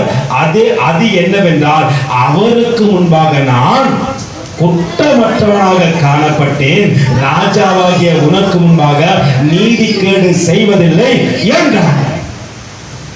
யாருக்கு முன்னாடி? நல்லா புரிந்து கொள்வோம். நம்ம இயேசு ராஜாவுக்கு முன்னாடி குற்றம் இல்லாதவனா இருக்கணும். உங்களை சுத்தி பார்க்க உன் உறவு ஜனங்கள் ஆகட்டும், உன் சபை கூடுதலிலே உன்னோடு கூட அமர்ந்திருக்கிற விசுவாச கூட்டம் ஆகட்டும், ஒருவேளை உன்னை பார்க்கின்ற உன் தெருக்கள் ஜனங்கள் ஆகட்டும், யாருக்கு முன்னாடி நீ குற்றமற்றவனாய், நியாயக்கேடு செய்யாதவனாய், சாட்சி உள்ளவனாய் இருக்க வேண்டும் என்று ஆண்டவர் விரும்புகிறார். அல்லேலூயா. அல்லேலூயா. தானியேலை போல நான் வாழ்க்கை வாழணும். ஒண்ணு அவரை எனக்கு பற்றி கொள்ளணும், இன்னும் ஒரு காரியம் நான் சாட்சி உள்ள ஒரு வாழ்க்கை வாழணும். அப்படியே தேவ சமூகத்துல கண்களை மூடி, ஆண்டவரே உன் ராஜாவுக்கு முன்பாக ஒரு காரியத்தை சொல்லினான், அவருக்கு முன்பாக நான் குற்றமற்றவனாகி காணப்பட்டேன், ராஜாவாகிய உனக்கு முன்பாக நான் நீதி கேடு செய்வதில்லை. அப்படியே தேவ சமூகத்தில் எழுந்து நின்று ஒருமித்து சேர்ந்த, ஆண்டவரே உனக்கு முன்பாக நான் குற்றமற்றவனாய் காணப்பட வேண்டும். உலகத்திற்கு முன்பாக, ஒருவேளை சபை விசுவாச கூட்டத்திற்கு, என் உறவுக்கு முன்பாக நான் நீதிகேடு செய்யாத ஒரு மனுஷியாய் இருக்க வேண்டும் என்று எல்லாம் அப்படியே கண்களை மூட போறோம். அருமை தம்பி வெஸ்லி அவர்கள் இந்த வேலையில் செவிப்பார்கள். தேவ சமூக கண்களை மூடி எல்லாம் ஒப்பு கொடுக்க போறோம். ராசி கையிலூதோன ராக்காலாதான் கடைசி ஸ்தோத்திரிக்கிறோம் தகப்பனே, துதிக்கிறோம் ராஜா. ஹல்லேலூயா. நன்றியோடு துதிக்கிறோம் ஏசப்பா. ஆண்டவரே ஸ்தோத்திரிக்கிறோம் ராஜா. தாவீதை ஆண்டவரே ஸ்தோத்திரம் தகப்பனே. தானியேலை சிங்கங்களின் கெபிக்கு தப்புவித்த தேவன் எங்களையும் தப்புவிக்க வல்லவராய் இருக்கிறீரே, உமக்கு ஸ்தோத்திரம் ராஜா. ஆண்டவரே தானியேல் சொல்கிறார், ஏனென்றால் நான் தேவனுக்கு முன்பாக குற்றமற்றவனாக இருக்கிறேன், ராஜாவாகி உமக்கு முன்பாக நான் ஒரு நீதிகேடும் செய்ததில்லை. ஆண்டவரே எங்கள் வாழ்க்கை அப்படி இருக்குமானால் ஒரு கேள்விக்குறியாகத்தான் இருக்குது இயேசுப்பா. ஆண்டவரே எங்கள் பாவங்களை நிவர்த்தி செய்கிற கிருபாதர பலியானவரே, எங்கள் குற்றங்களை மன்னிக்கிற எங்கள் தேவாதி தேவனே, ஒரு விஷயம் கூட எங்களை பரிசுத்தப்படுத்துங்க ஆண்டவரே, எங்களை பரிசுத்தப்படுத்துங்கப்பா. இடைவிடாமல் உம்மை ஆராதிக்கும்படியாக ராஜா ஆண்டவரே, எப்பொழுது நாங்கள் ஜெபிக்கிற பிள்ளைகளாக ஆண்டவரே உம்மோடு கூட எங்கள் ஐக்கியம் அதிகப்பட்டு இயேசுப்பா. இதுமா எங்களோடு ஆண்டவரே நீர் ஐக்கியப்படும்படியாக நாங்கள் உம்மோடு ஐக்கியப்பட எங்களுக்கு கிருபை செய்யுங்க ஆண்டவரே. தகப்பனே நீர் நல்லவர் நல்லவர் நல்லவர் இயேசுப்பா. அன்பே உமக்கு ஆராதனை, அழகே உமக்கு ஆராதனை, அன்பே உமக்கு ஆராதனை, எங்கள் அழகே உமக்கு ஆராதனை, கர்த்தா உமக்கு ஆராதனை, கல்வாரி நாதா ஆராதனை, கர்த்தா உமக்கு ஆராதனை, கல்வாரி நாதா ஆராதனை, ஆராதனை, ஆராதனை, ஆவியில் ஆராதனை, ஆராதனை, ஆராதனை, அனுதினம் ஆராதனை. ஆமென் ராஜா. ஆராதனை, ஆராதனை, ஆவியில் ஆராதனை, ஆராதனை, ஆராதனை, அனுதினம் ஆராதனை. பாவியன் மேல் பாசம் வைத்தேன், பல கோடி ஸ்தோத்திரமையா. பாவியன் மேல் நீர் பாசம் வைத்தேன், பல கோடி ஸ்தோத்திரமையா. கல்லன் என் மேல் கருணை வைத்தேன், கணக்கில்லா ஸ்தோத்திரமையா. கல்லன் என் மேல் நீர் கருணை வைத்தேன், கணக்கில்லா ஸ்தோத்திரமையா. அன்பே உமக்கு ஆராதனை, எங்கள் அழகே உமக்கு ஆராதனை, அன்பே உமக்கு ஆராதனை, எங்கள் அழகே உமக்கு ஆராதனை. ஆமென் ராஜா. ஹல்லேலூயா. உம்மை ஆராதிக்கிறோம் தகப்பனே. நாங்கள் இடைவிடாமல் உம்மை ஆராதிக்கிற பாக்கியம் எங்களுக்குள்ள உண்டாகட்டும் ஆண்டவரே. இடைவிடாமல் இயேசுப்பா உம்மை துதிக்கிற கிருபை எங்களுக்குள்ள உண்டாகட்டும் ஆண்டவரே. அப்பா, இந்த பூமியில வேறொரு ஆசை இல்லை ஆண்டவரே. உம்மை என்று எங்களுக்கு வேறு ஆசை எதுவும் இல்லை இயேசுப்பா. ஆண்டவரே, உமக்கு பிரியமாய் நாங்கள் வாழும்படியாய் ஆண்டவரே, உம்மோடு கூட நாங்கள் ஐக்கியமாய் இருக்கும்படி இயேசுப்பா, கர்த்தருக்குள்ளாய் கலிகூறும்படியான வாழ்க்கையை வாழ எங்களை ஒப்புக் கொடுக்கிறோம் இயேசுப்பா. ஆண்டவரே, தானியேலை போல ஆண்டவரே இதோ 3 பேரை நாங்கள் ஜெபிக்கிற பிள்ளைகளா எங்களை மாற்றுங்க இயேசுப்பா. அந்தி சந்தி மத்தியான வேலைகளில் ஆண்டவரே எல்லா வேலையும் உம்மை தியானிக்கிற பிள்ளைகளாய் ஆண்டவரே அப்பா எங்களுக்கு கிருபைகளை அருளை செய்வீராகப்பா. இந்த பரிசுத்த ஓய்வு நாளிலும் தகப்பனே ஆராதனை கலந்து கொண்ட எங்கள் ஒவ்வொரு மீதும் ஆண்டவரே அப்பா அவருடைய ஆவியையும் வார்த்தையும் வல்லமையும் அபிஷேகத்தையும் ஆசீர்வாதத்தையும் அளவில்லாமல் ஊற்றும்படியாய் ஜெபிக்கிற ஆண்டவரே எல்லாரையும் எல்லா தீங்குக்கும் விலக்கி காத்துக்கொள்ளுங்க, எல்லா வியாதியின் கிரியைகளுக்கும் விலக்கி காத்துக்கொள்ளுங்க. இயேசுவின் நாமத்தினால எல்லா பயத்தின் ஆவிகள் நீங்கட்டும், பரிபூர்ண சுகம் பலன் சமாதானம் உண்டாகட்டும், எல்லா குடும்பங்களிலும் தேவ அன்பு பெருகட்டும், தேவ சமாதானம் பெருகட்டும் இயேசுப்பா. குறைவானவைகள் எல்லாம் நிறைவாகட்டும், எல்லா தேவைகளும் நீர் நிவர்த்தி செய்ய முடியாது ஜெபிக்கிற தகப்பனே. கர்த்தருக்கு பயந்தவர்களுக்கு கிருபை சூழ்ந்து கொள்ளும் என்ற வார்த்தையை ஆண்டவரே உடைய கிருபை ஒவ்வொரு குடும்பங்களையும் சூழ்ந்து கொள்ளட்டும். நாங்கள் இன்னுமாய் அதிகமாய் ஆவிக்குரிய ஜீவியத்தில் வளரும்படியாய் கர்த்தருடைய ஆவியான எங்கள் ஒவ்வொருவருக்குள்ள நீங்கள் கிரியை செய்யுங்க. எல்லா துதிகளும் கனங்களும் மகிமைகளும் நாங்கள் உமக்கே செலுத்துகிறோம் இயேசுப்பா. உடைய நாமம் ஒன்றே மகிமைப்படுவதாக. இயேசு கிறிஸ்துவின் நாமத்தில் வேண்டி ஜெபிக்கிறோம் எங்களுக்கு ஜீவனை கொடுத்த நல்ல பிதாவே. ஆமென். சேர்ந்து சொல்லுவோம். என் ஆத்துமாவே கர்த்தரை ஸ்தோத்தரி, என் முழுவதுமே பரிசுத்த நாமத்தை ஸ்தோத்தரி. என் ஆத்துமாவே கர்த்தரை ஸ்தோத்தரி, கர்த்தர் செய்த சகல உபகாரமும் மறவாதே. ஆமென். ஆசீர்வாதத்தை பெற்றுக்கொள்ளும் கர்த்தராகிய இயேசு கிறிஸ்துவின் கிருபையும் பிதாவாகிய தேவனுடைய அன்பும் பரிசுத்த ஆவியானவருடைய அன்பின் ஐக்கியமும் வழிநடத்தலும்